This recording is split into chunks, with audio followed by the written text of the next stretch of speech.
இந்த காலத்துல எல்லாம் பொய் சொன்னால் தான் பிழைக்க முடியுங்கிறது ஒரு சில பேரோட நம்பிக்கை. ஒரு அப்பாவுக்கு தன் மகனுக்கு பொய் சொல்ல தெரியலையேங்கிற கவலை.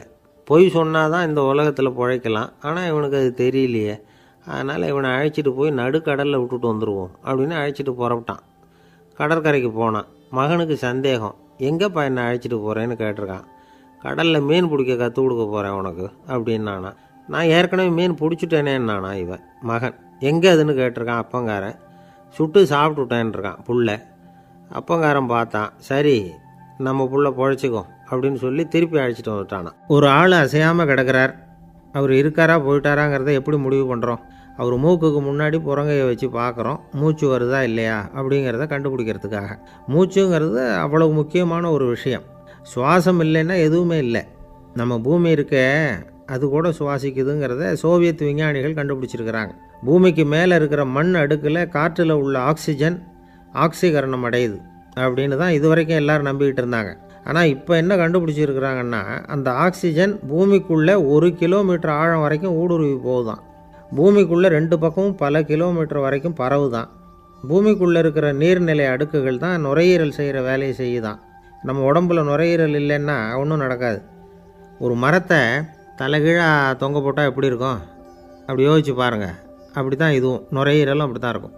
வலது பக்கம் ஒன்று, இடது பக்கம் ஒன்று. வலது பக்கம் நுரையீரல் கொஞ்சம் பெருசாக இருக்கும், நுட்பமான நரம்பு குழாய்கள் அதில் இருக்கும். கோடிக்கணக்கான நுண்ணிய குழாய்களை வச்சுக்கிட்டு தான் அது வேலை செய்யுது. 25 கோடி குழாய்கள் இருக்கும். அதை அப்படியே முழுசாக பிரித்து பரப்புனா ஒரு டென்னிஸ் கோர்ட்டில் பாதி பரப்பளவு இருக்குமா. நுரையீரல் நிறம் கருஞ்சிவப்பு தான். புகை அதிகமாக உள்ளே போச்சுன்னா அது கருப்பாயிடுது. காற்றுல உள்ள பிராணவாயுவை இது இழுத்து எடுத்துக்கிட்டு ரத்தத்தை சுத்தப்படுத்துகிற முக்கியமான வேலையை இது செய்யுது. அசுத்த காற்றை வெளியில் அனுப்பி வச்சுருது. ஒருத்தர் வேகமாக ஓடி வரார், அவருக்கு மூச்சு இறைக்கும். பயங்கரமாக எதையாவது பார்த்து விடுறார், உடனே மூர்ச்சி ஆகிடுவார். இது மாதிரி சமயங்களில் வேறு எந்த தூண்டுதலும் இல்லாமல் நுரையீரல் தானாகவே இயங்கும். இப்படி ஒரு அவசியம் ஏற்படுறப்போ இயக்கத்தை தூண்டி விடுற முக்கியமான இணைப்பு மூளைக்கு கீழே முதுகு எலும்புக்கு மேற்பகுதியில் இருக்குது. அது உடனே சுவாசத்துக்கு அவசர உதவியை கொடுக்குது. இப்போ ஒருத்தர் பேசாமல் உட்காந்துருக்கார். இந்த சமயத்தில் அவருக்கு 1 பங்கு காற்று தேவைப்படுதுன்னு வச்சுக்கோங்க. அவர் எழுந்திரிச்சு நடக்கும் பொழுது 1.5 மடங்கு தேவைப்படும். ஓடினார்னா 3 மடங்கு தேவைப்படும். படுத்துருக்கிறப்ப 1/2 மடங்கு தான் தேவைப்படும். இதுக்கு நிமிஷத்துக்கு 16 தடவை மூச்சு விட்டாகணும். இப்படி சாதாரணமாக உள்ளே இழுக்கிற காற்று கொஞ்சம்தான் இருந்தாலும் இது மாதிரி 8 மடங்கு காற்றை உள்ளே இழுத்து வச்சுக்கிற சாமர்த்தியம் நுரையீரலுக்கு இருக்குதான். தண்ணி, நுண்கிருமிகள், ரசாயன பொருள் இப்படி எது உள்ளே போனாலும் நுரையீரல் சமாளிச்சுக்கும். 30 வருஷமாக விடாத புகை பிடிக்கிறவர் தொடர்ந்து உள்ளே அனுப்பி வைக்கிற புகையை கூட சமாளிக்குதுன்னா பார்த்துங்களேன். உள்ளே போகிற புகை நுட்பமான சுவாச முடிச்சுகளை அழிச்சு விடுது.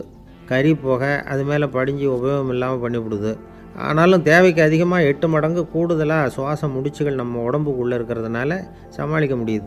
சமாளிக்க முடியலன்னா சில சமயம் மூச்சு திணறும். அதை ஒரு எச்சரிக்கையாக எடுத்துக்கிட்டு புகை பிடிக்கிற பழக்கத்தை விட்டுடணும். அதுதான் நல்லது. ஆனால் அப்படி யார் விடுறது? இணை பிரியாத 2 நண்பர்கள் இருந்தாங்களாம். 2 பேரும் விடாமல் சிகரெட்டு குடிக்கிறவங்க. அதில் ஒருத்தன் செத்து போட்டான். இன்னொருத்தன் அதுக்கப்புறம் 2 சிகரெட்டாக குடிக்க ஆரம்பித்தானான். ஏன் இப்படி பண்ணுறேன்னு கேட்டிருக்காங்க. நான் ஒரு சிகரெட்டு தான் குடிக்கிறேன், செத்து போன என்னுடைய ஃப்ரெண்டு இருக்கானே செத்து போனவன், அவனுக்காக இன்னொரு சிகரெட்டு குடிக்கிறேன் அப்படின்னு நானா. இது ரொம்ப ஆபத்து, விட்டுடு அப்படின்னு சொல்லியிருக்காங்க. சரின்னு ஒத்துக்கிட்டான்.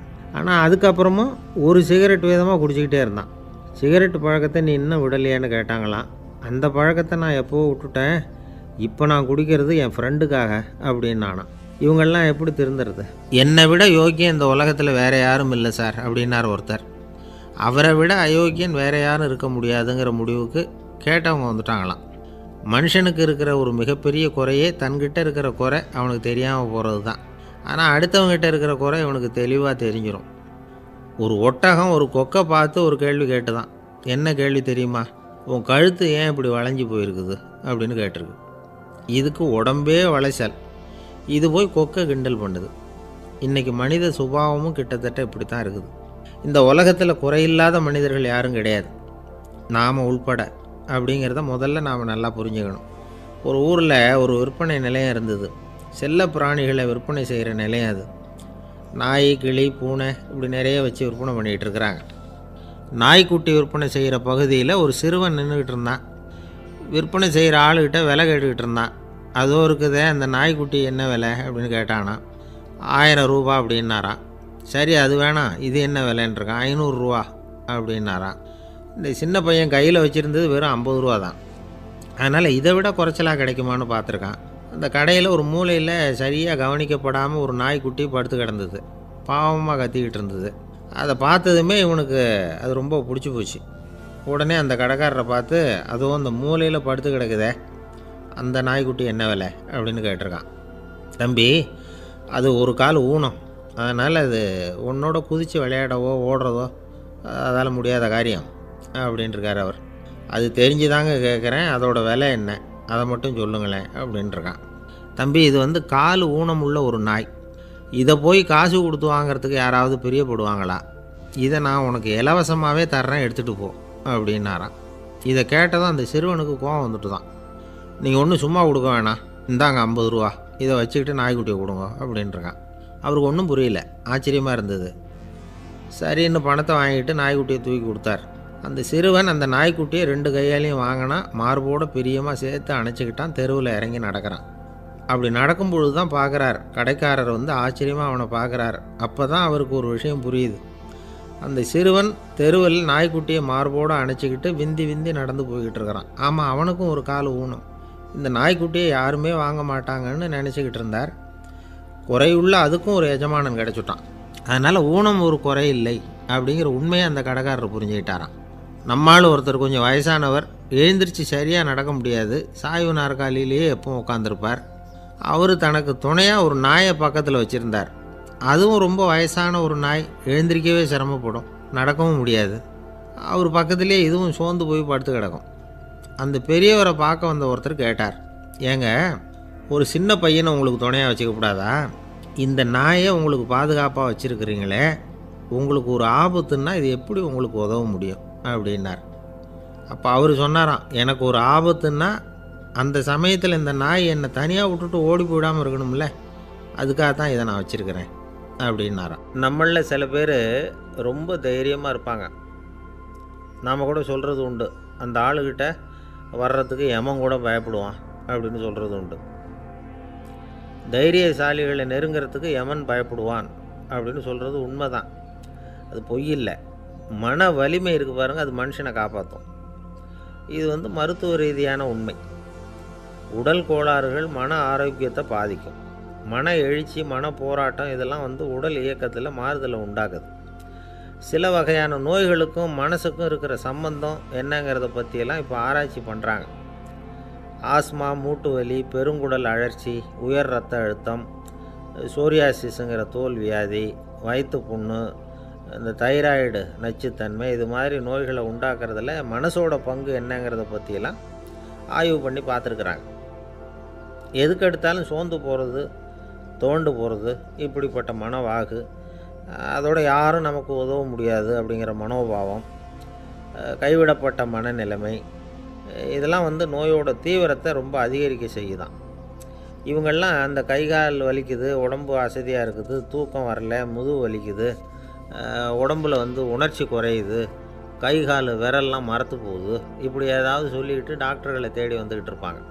நெஞ்சு வலி வந்து யாருக்கு வருது தெரியுமா? பதற்றம், போட்டி மனப்பான்மை, அளவுக்கு அதிகமான வேகம், துடிப்பு, பேராசை, இதுலேயும் கட்டுப்பாடு, நேரம் தவறாமை, அப்புறம் இதெல்லாம் வந்து உள்ள மனவாக உள்ளவங்க இருக்கிறாங்கல்ல, அவங்க பெரும்பாலும் நெஞ்சு வலிக்கு ஆளாயிடுறாங்களாம். ஃப்ரீட்மேன் அப்படிங்கிறவர் நிறைய ஆராய்ச்சியெல்லாம் பண்ணி பார்த்துட்டு இதை உறுதிப்படுத்தியிருக்கிறார். அவர் பண்ணின ஆராய்ச்சியில் என்னெல்லாம் தெரிய வந்தது தெரியுமா? பொறுப்பு அதிகம் உள்ளவங்களுக்கு கண்டிப்பாக இரத்த அழுத்தம் வரும், அதிகமாக இருக்குமா. அதே மாதிரி கண்டிப்பாக இருக்கிறாங்கல்ல, அவங்களுக்கும் இரத்த அழுத்தம் அதிகரிக்குமா. இரத்த அழுத்தம் தனக்கு அதிகமாக இருக்குங்கிறத தெரிஞ்சுக்கிட்டவங்க தலைவலி, மயக்கம், இந்த தலை சுத்தல், அசதி, இது மாதிரியான உணர்வுகளை வந்து அவங்களுக்கு வந்துடும், அந்த மாதிரி உணர்வு. ஆனால் உண்மை என்ன தெரியுமா? இதெல்லாம் வந்து இரத்த அழுத்தத்தினால இல்லை. இரத்த அழுத்தம் கட்டுப்பாட்டுக்குள்ளே இருந்தால் கூட இவங்க இப்படி நினைக்கிறாங்களாம். இதுக்கு காரணம் மனசு தான் அப்படிங்கிறார் அவர். சில பேர் எப்படி தெரியுமா? ஒருத்தர் வந்து மாரடைப்பால் இறந்து போனார் அப்படின்னு கேள்விப்பட்டால் போதும், இறந்து போகிறதுக்கு காரணம் இதயம்தான் அப்படிங்கிற பீதியால் இதய தளர்ச்சி அப்படிங்கிற மனநோயால் பாதிக்கப்படுறார்.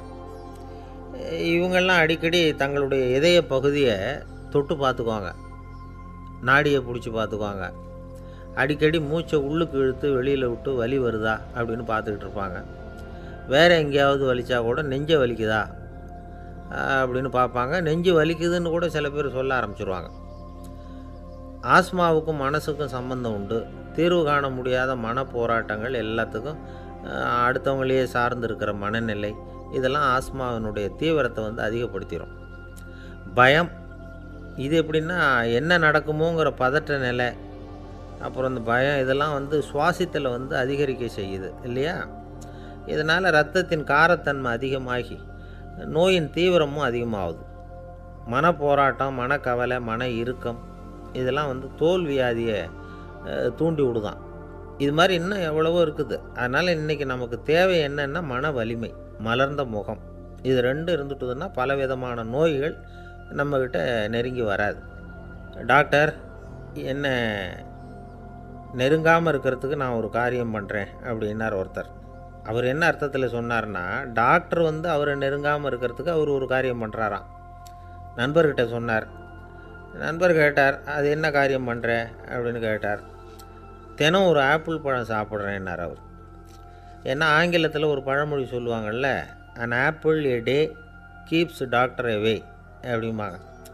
ஒரு ஆப்பிள் பழம் சாப்பிட்டா டாக்டர் விலகியே இருப்பார், டாக்டர்கிட்ட போக வேண்டிய அவசியம் இருக்காது அப்படிங்கிறதுக்காக அந்த பழமொழி சொல்கிறது. என்ன, நான் யாருமே நெருங்காமல் இருக்கிறதுக்கு நான் ஒரு காரியம் பண்ணுறேன்னார் இன்னொருத்தர். டாக்டர் நெருங்காமல் இருக்கிறதுக்கு ஆப்பிள் பழம் சாப்பிட்றேன்னார் அவர். என்னை யாருமே நெருங்காமல் இருக்கிறதுக்கு நான் ஒரு காரியம் பண்ணுறேன்னார் இன்னொருத்தர். அது என்னன்னு கேட்டோம். தினம் ஒரு பூண்டு சாப்பிட்றேன்னார். ஏ கார்லிக் எ டே கீப்ஸ் எவ்ரிபடி அவே அப்படின்னு அதுக்கு ஒரு புது விளக்கமும் கொடுத்தார். காசி மாநகரத்தை பிரம்மதத்தன் அப்படிங்கிற ராஜா ஆட்சி பண்ணிட்டு வந்தார். அவர் ஒவ்வொரு வருஷமும் ஒரு திருவிழா நடத்துறது வழக்கம். எல்லா தேசத்திலிருந்தும் எல்லா வகையான ஜனங்களும் அதில் கலந்துக்குவாங்க. ஒரு சமயம் அது மாதிரி விழா நடந்துக்கிட்டு இருந்தது.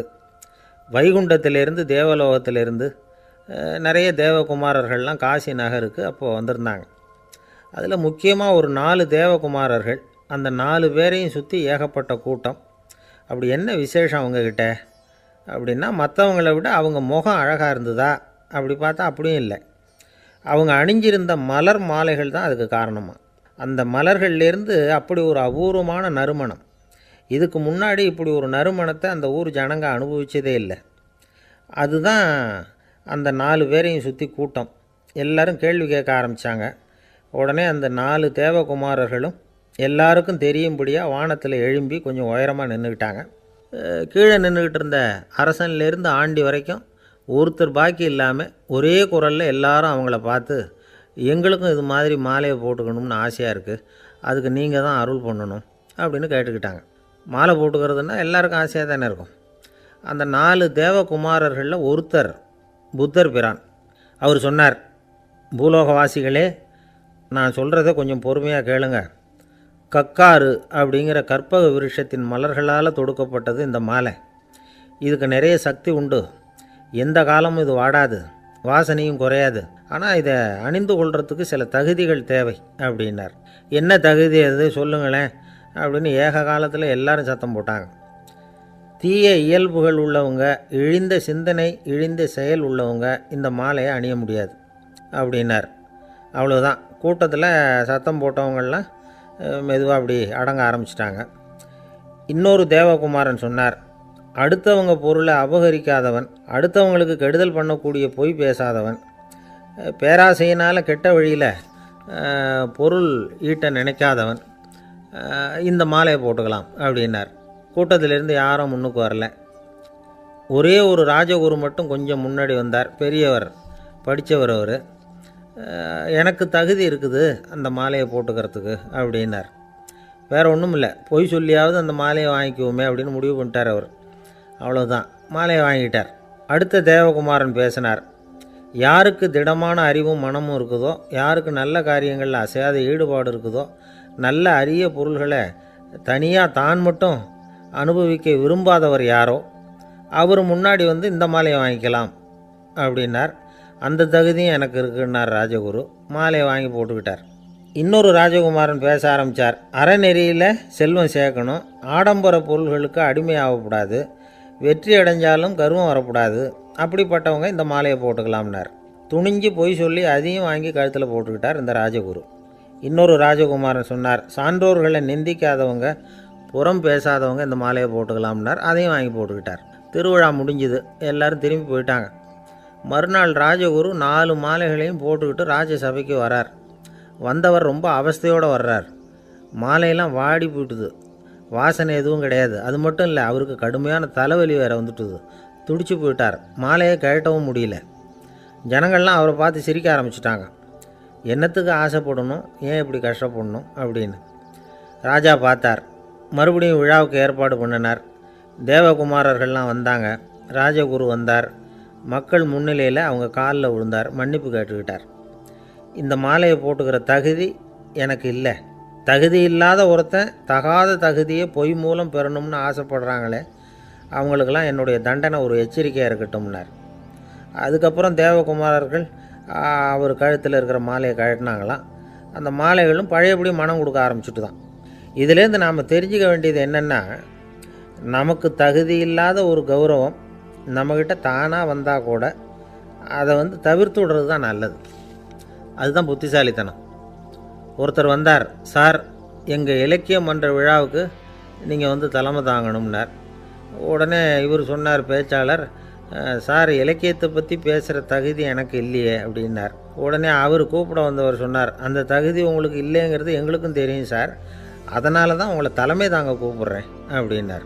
அது சரி, தலைமைன்னா அதுக்கு இவர் என்ன தான் அர்த்தம் பண்ணுறாருன்னு தெரியல. ஒரே ஒரு ஊரில் ஒரு ராஜா இருந்தார். அவர் பேரில் மக்களுக்கு ரொம்ப மரியாதை. அவ்வளவு நல்லா ஆட்சி புரிஞ்சுக்கிட்டு வந்தார். அவருக்கு வயசாகிட்டுது. அதனால் ஒரு நாள் அமைச்சரை கூப்பிட்டார். இதை பாருங்கள், எனக்கு வயசாகிட்டுது, அதனால் இந்த அரச பொறுப்பையெல்லாம் நீங்கள் ஏற்றுக்குங்க அப்படின்னார். அதுக்கப்புறம் ராணியை கூப்பிட்டார். வா, நாம் இனிமேல் இங்கே இருக்க வேணாம், காட்டுக்கு போய் தவம் பண்ணலாம் அப்படின்னு கூப்பிட்டார். இந்த செய்தி மக்களுக்கு அறிவிக்கப்பட்டது. மக்கள் உடனே கூட்டம் கூட்டமாக அரண்மனைக்கு வர ஆரம்பிச்சிட்டாங்க. மன்னரை போய் பார்க்குறாங்க. அரசே, தாங்கள் எங்களுக்கு தந்தை மாதிரி. நீங்கள் காட்டுக்கு போயிட்டால் நாங்கள்லாம் இங்கே எப்படி இருக்க முடியும்? எங்களுக்கெல்லாம் எந்த துன்பமும் இல்லாமல் பார்த்துக்கிட்டு வர்றீங்க. இது மாதிரியான ஒரு அரசாட்சி இல்லைன்னா மக்கள் வாழ்ந்து என்ன பயன் அப்படின்னாங்க.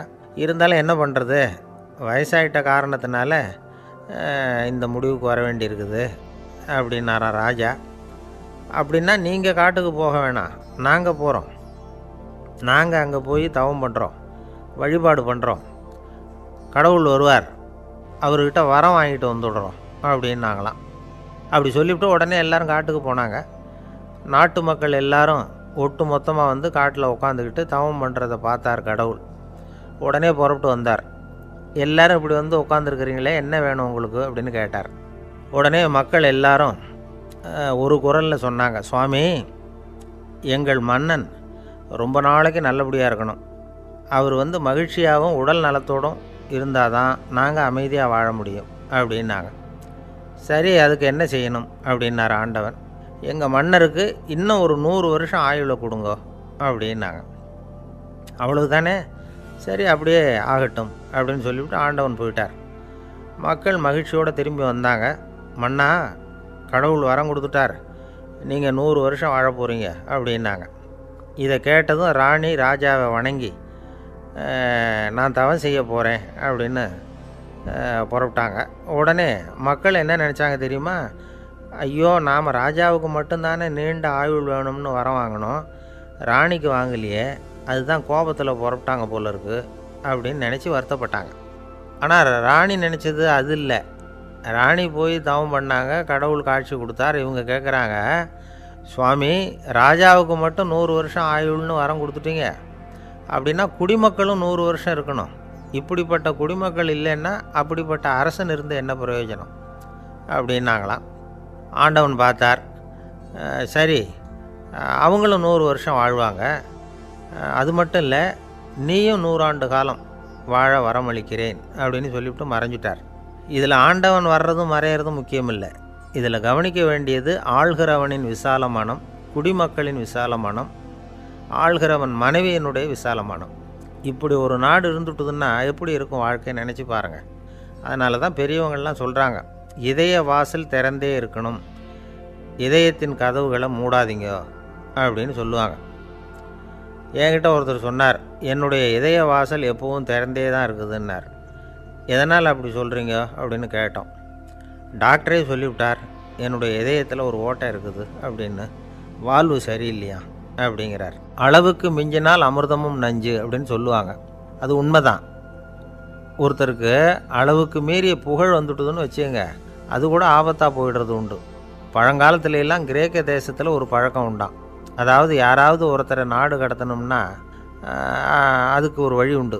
அதாவது ஒருத்தரை நாடு கடத்தணும்னு மக்கள் விரும்புகிறாங்கன்னு வச்சுங்களேன், அவர் பேரை ஒரு மண்பாண்ட ஓட்டுச்சில்லில் எழுதி அதை ஒரு குறிப்பிட்ட பொது இடத்துல போட்டுற வேண்டியது, அவ்வளவுதான். இது மாதிரி பல பேர் போட்டுக்கிட்டே இருப்பாங்க, எல்லாம் அப்படியே குவிஞ்சு போயிடும். அந்த ஓட்டாஞ்சில்லு குவியலில் யாருடைய பேர் அதிகமாக இருக்குதோ அந்த நபரை ஒரு 10 ஆண்டுகள் நாடு கடத்தி விடுவாங்க. இது அந்த ஊர் வழக்கமாக. ஒரு நாள் அந்த குவியலுக்கு பக்கத்தில் ஒரு ஆள் நின்றுக்கிட்டு இருக்கிறான். அவன் கையில் ஒரு ஓட்டாஞ்சில்லு வச்சுருக்கிறான். அதில் யாரோட பேரையோ எழுதணும், எழுதி அந்த இடத்துல போடணுங்கிறது அவன் ஆசை. ஆனால் அவன் படிக்காதவன், அதனால் எழுத தெரியல. யாராவது அந்த வழியாக வர்றாங்களான்னு பார்த்துக்கிட்டே நின்றுக்கிட்டு இருந்தான். ஒரு பெரியவர் வந்துக்கிட்டு இருந்தார். அவர்கிட்ட ஓடினான். கையில் இருந்த மண்பாண்ட சில்லை கொடுத்தான். ஐயா, இதில் ஒரு பேர் எழுதி கொடுங்களேன்னா. அந்த பெரியவர் அதை வாங்கி கையில் வச்சுக்கிட்டு, என்ன பேர் எழுதணும் சொல்லு அப்படின்னா. இவன் சொன்னான், அரிஸ்டைடிஸ் அப்படின்னு எழுதுங்க அப்படின்னா. இதை கேட்டதும் அந்த பெரியவருக்கு அதிர்ச்சி. ஏன்னா அவர் தான் அரிஸ்டைடிஸ், தத்துவ மேதை அரிஸ்டைடிஸ் அவர். இருந்தாலும் நான் தான் அதுங்கிறத காட்டிக்காமல் அந்த ஆளுகிட்ட கேட்டார். அது சரிப்பா, அரிஸ்டைடிஸுங்கிற பேரை எழுத சொல்கிற, அவர் உனக்கு என்ன கெடுதல் பண்ணார், அவர் பேரை இதில் எழுத சொல்கிறியே அப்படின்னு கேட்டிருக்கார். அதுக்கு இவன் சொன்னானா, அவர் எனக்கு எந்த கெடுதலும் பண்ணலை, அவரை நான் பார்த்தது கூட இல்லை அப்படின்ட்டுருக்கான். அப்புறம் எதுக்காக அவரை நாடு கடத்தணும்னு நீ ஆசைப்படுற அப்படின்னு கேட்டிருக்கார். இப்போ அந்த ஆள் சொல்கிறான், அரிஸ்டைடஸை பற்றி எல்லாரும் பேசுகிறாங்க, அவர் ரொம்ப நல்லவர், அவர் ஒரு பெரிய அறிவாளிங்கிறாங்க, அவர் ஒரு பெரிய வள்ளல், பேரறிஞர், இப்படி எல்லாரும் சொல்கிறத கேட்டு கேட்டு எனக்கு ரொம்ப அலுத்து போயிட்டுது, அதனால தான் வெறுப்பாயிட்டேன் அப்படின்னு நானும். இதிலேருந்து என்ன தெரியுது, நாம் நல்லவனாக இருக்கிறதுல ஒன்றும் இடைஞ்சல் இல்லை. ஆனால் நம்மளை நல்லவன் நல்லவன் எல்லாரும் சொல்ல ஆரம்பிச்சிட்டாங்கன்னு வச்சுக்கோங்க, அப்போ இடைஞ்சல் ஆரம்பம்னு அர்த்தம். எதுவுமே அளவுக்கு மிஞ்சி போகாமல் பார்த்துக்க வேண்டியது ரொம்ப அவசியம். அளவுக்கு அதிகமாக ஆசைப்படாதவங்களில் ஆப்ரஹாம் லிங்கனும் ஒருத்தரான். அவர் ஒரு தடவை தன்னுடைய நண்பர்கள்கிட்ட பேசிக்கிட்டு இருந்தாராம். ஒருத்தர் கேட்டிருக்கார், ஒரு மனுஷனுக்கு கால்கள் எவ்வளோ உயரம் இருக்கணும் அப்படின்னு கேட்டாராம். இதுக்கு ஆப்ரஹாம் லிங்கன் சொன்னாராம், அது என்ன, இடுப்புலேருந்து தரையை தொடுற அளவுக்கு உயரம் இருந்தால் போதும் அப்படின்னாராம். ஒரு ஜென் துறவி, அவருக்கு ரொம்ப வயசாகிட்டுது, கடைசி காலம். நண்பர்களெல்லாம் கூப்பிட்டார். நண்பர்களே, நான் வித்தியாசமான முறையில் சாகணும்னு ஆசைப்படுறேன், அதுக்கு ஏதாவது யோசனை சொல்லுங்களேன் அப்படின்னு கேட்டாராம். நண்பர்கள் சிரித்தாங்க. என்ன பேச்சு பேசுகிறீங்க, சாவறதுங்கிறது என்ன விளையாட்டு கத்தனமான காரியமா அப்படின்னு கேட்டிருக்காங்க. அந்த துறவி கொஞ்ச நேரம் யோசனை பண்ணார். அப்புறம் கேட்டாராம், இது வரைக்கும் யாராவது நடந்துக்கிட்டே இறந்துருக்குறாங்களா அப்படின்னாராம். எல்லாரும் இல்லைன்னாங்களாம். ஒருத்தர் மட்டும் சொல்லியிருக்கார், அப்படியும் ஒருத்தர் இறந்துருக்கிறதாக ஒரு கதையில் படிச்சிருக்கிறேன், ஒரு ஞானியால் தான் அப்படியெல்லாம் செய்ய முடியும் அப்படின்னு அவர் சொன்னாராம். சரி, அப்படின்னா அந்த முறை நமக்கு வேணாம், நின்றுக்கிட்டே யாராவது உயிரை விட்டுருக்காங்களா அப்படின்னு விசாரித்தாராம். அப்படியும் ஒருத்தர் இறந்துருக்கிறார் அப்படின்னாங்களாம். மறுபடியும் அந்த துறவி யோசனை பண்ணியிருக்கிறார், ஏதாவது வித்தியாசமான முறையில் நாம் போகணும் அப்படிங்கிறது அவருடைய விருப்பம். மனிதன் எப்படி வாழ்கிறானோ அப்படி இறப்பது தான் நல்லது. சரி, யாராவது தலைகீழாக யோகம் செய்யும் நிலையில் இறந்துருக்கிறாங்களா அப்படின்னு விசாரித்தாராம். நண்பர்கள் சிரித்தாங்க. தலைகீழாக நின்னபடி இறந்ததாக நாங்கள் கேள்விப்பட்டதே இல்லை, அது முடியாத காரியம் அப்படின்ட்டுருக்காங்க. இப்போ அந்த துறவிக்கு திடீர்னு உற்சாகம் வந்துட்டுது. உடனே எழுந்திரிச்சார், தலைகீழாக நின்னார், அப்படியே உயிரை விட்டுட்டார். அவ்வளோதான். அந்த மடாலயத்தில் ஒரே குழப்பம், எப்படி அவரை கீழே இறக்கி படுக்க வைக்கிறது அப்படின்னு புரியல. இப்படி உயிர் விடுறதை பற்றி அவங்க இது வரைக்கும் கேள்விப்பட்டதும் இல்லை. உண்மையிலேயே இவர் இறந்து தான் போனாராங்கிறதும் தெரியல. சோதித்து பார்த்தாங்க, இதய துடிப்பு நாடி துடிப்பு எல்லாம் நின்று போயிருந்தது. இவர் எப்பவும் இப்படி தான், என்ன பண்ணுறது இப்போது அப்படின்னு சொல்லி எல்லோரும் குழம்பிக்கிட்டு இருக்கிற சமயத்தில் ஒரு பெரிய ஒரு யோசனை சொன்னார். இந்த துறவியோட மூத்த சகோதரி பக்கத்து மடாலயத்தில் இருக்கிறாங்க, அவங்கள இங்கே அழைச்சிட்டு வந்தால் ஏதாவது வழி கிடைக்கும் அப்படின்னார். அந்த அம்மாவுக்கு 90 வயசு. அழைச்சிட்டு வந்தாங்க. ஒரு குச்சியை ஊன்றிக்கிட்டு அப்படியே மெதுவாக நடந்து வந்தாங்க. வந்து தம்பி தலைகீழாக நின்று உயிர் விட்டு இறக்கிறத பார்த்தாங்க. தம்பின்னு கூப்பிட்டு பார்த்தாங்க, ஒன்றும் காணோம். உடனே என்ன பண்ணாங்க, தன்னுடைய கைத்தடியால் தம்பியோட உடலை ஒரு தட்டு தட்டினாங்க. ஏப்பா சாகிறப்பவும் உன்னுடைய குறும்புத்தனத்தை விடலையா, இப்படியாடா சாகிறது, ஒழுங்காக செத்து தொலை அப்படின்னாங்களாம். அவ்வளவுதான். உடனே அந்த துறவி திரும்பி நேராக நின்னார். அக்கா கோவப்படாத, நான் ஒழுங்காக சாகிறேன், எப்படி செத்தா என்ன, எல்லாம் எனக்கு ஒன்று தான் அப்படின்னு சொல்லிவிட்டு அப்படியே தரையில் படுத்து உயிரை விட்டாராம். அதுக்கப்புறம் அந்த அம்மா கோலை வந்து கையில் எடுத்துக்கிட்டு அப்படியே திரும்பி கூட பார்க்காம அவங்க பாட்டுக்கு போயிட்டாங்களாம். மரணத்தை ஒரு விளையாட்டாக ஆக்கிய அந்த துறவிக்கு வாழ்க்கையே ஒரு விளையாட்டாக தான் இருந்திருக்குது. எந்த நோக்கமும் இல்லாமல் செயல்படுறதுன்னா என்னங்கிறதும் அவருக்கு தெரிஞ்சிருக்குது. பயனை எதிர்பார்க்காமல் பணி செய்து வாழ்ந்து மறைந்த மகான் அவர். தம்முடைய தொழிலை வந்து விளையாட்டு போல் செய்ய தெரிஞ்சவருக்கு வாழ்க்கையே ஒரு விளையாட்டாக மாறிடும். எல்லாமே விளையாட்டாகி விடுகிற போது மரணமும் விளையாட்டாகிவிடும் அப்படிங்கிறது தான் அந்த தத்துவம். ஆனால் அதுக்கு முன்னாடி உங்களுக்குள்ளே இருக்கிற உண்மையான நடிகனை வந்து நீங்கள் அடையாளம் கண்டுபிடிக்கணும். நீங்கள் நடிக்க வேண்டியதே இல்லை, நீங்கள் ஏற்கனவே நடிச்சுக்கிட்டு தான் இருக்கிறீங்க. நீங்கள் இந்த உண்மையை தெரிஞ்சுக்கணும், அவ்வளவுதான். இதுதான் ஞானிகளுடைய கருத்து. நீங்கள் தெருவில் நடந்து போயிட்டுருக்கிறீங்க, எதிரில் வர்றவர் உங்களை பார்த்து எப்படி இருக்கிறீங்கன்னு கேட்குறார். நல்லா இருக்கிறேங்கிறீங்க. உண்மையிலேயே நாம் நல்லா இருக்க மாட்டோம், ஏதாவது உடம்புல கோளாறு இருக்கும். ஆனால் அப்படி சொல்லுவோம் நல்லா இருக்கிறேன் அப்படின்னு. அது நடிப்பு தானே. உங்களை சந்தித்ததில் ரொம்ப மகிழ்ச்சி அப்படின்னு சொல்கிறோம். உடனே கொஞ்சம் நிதானமாக யோசித்து பாருங்கள், உண்மையிலேயே உங்கள் மனசு மகிழ்ச்சி அடைஞ்சுட்டுதா? அது நடிப்பு தானே. வாழ்க்கையை சரியாக புரிஞ்சுக்கிட்டால் எல்லாமே நடிப்புங்கிறது புரியும். கல்யாண பத்திரிக்கை அனுப்பியிருந்தேனே, ஏன்டா வரலன்னு கேட்டான் ஒருத்தன். வந்திருந்தேனே அப்படின்னானா இவன். டேய் ஏன்டா போய் சொல்கிற, நான் பத்திரிக்கையே உனக்கு அனுப்பலையே அப்படின்ட்டுருக்கான் அவன். அதுக்கு இவன் சொன்னானா, பத்திரிக்கை அனுப்புனேன்னு நீ போய் சொல்கிறப்போ கல்யாணத்துக்கு வந்தேன்னு நான் போய் சொல்லக்கூடாதா அப்படின்னானா.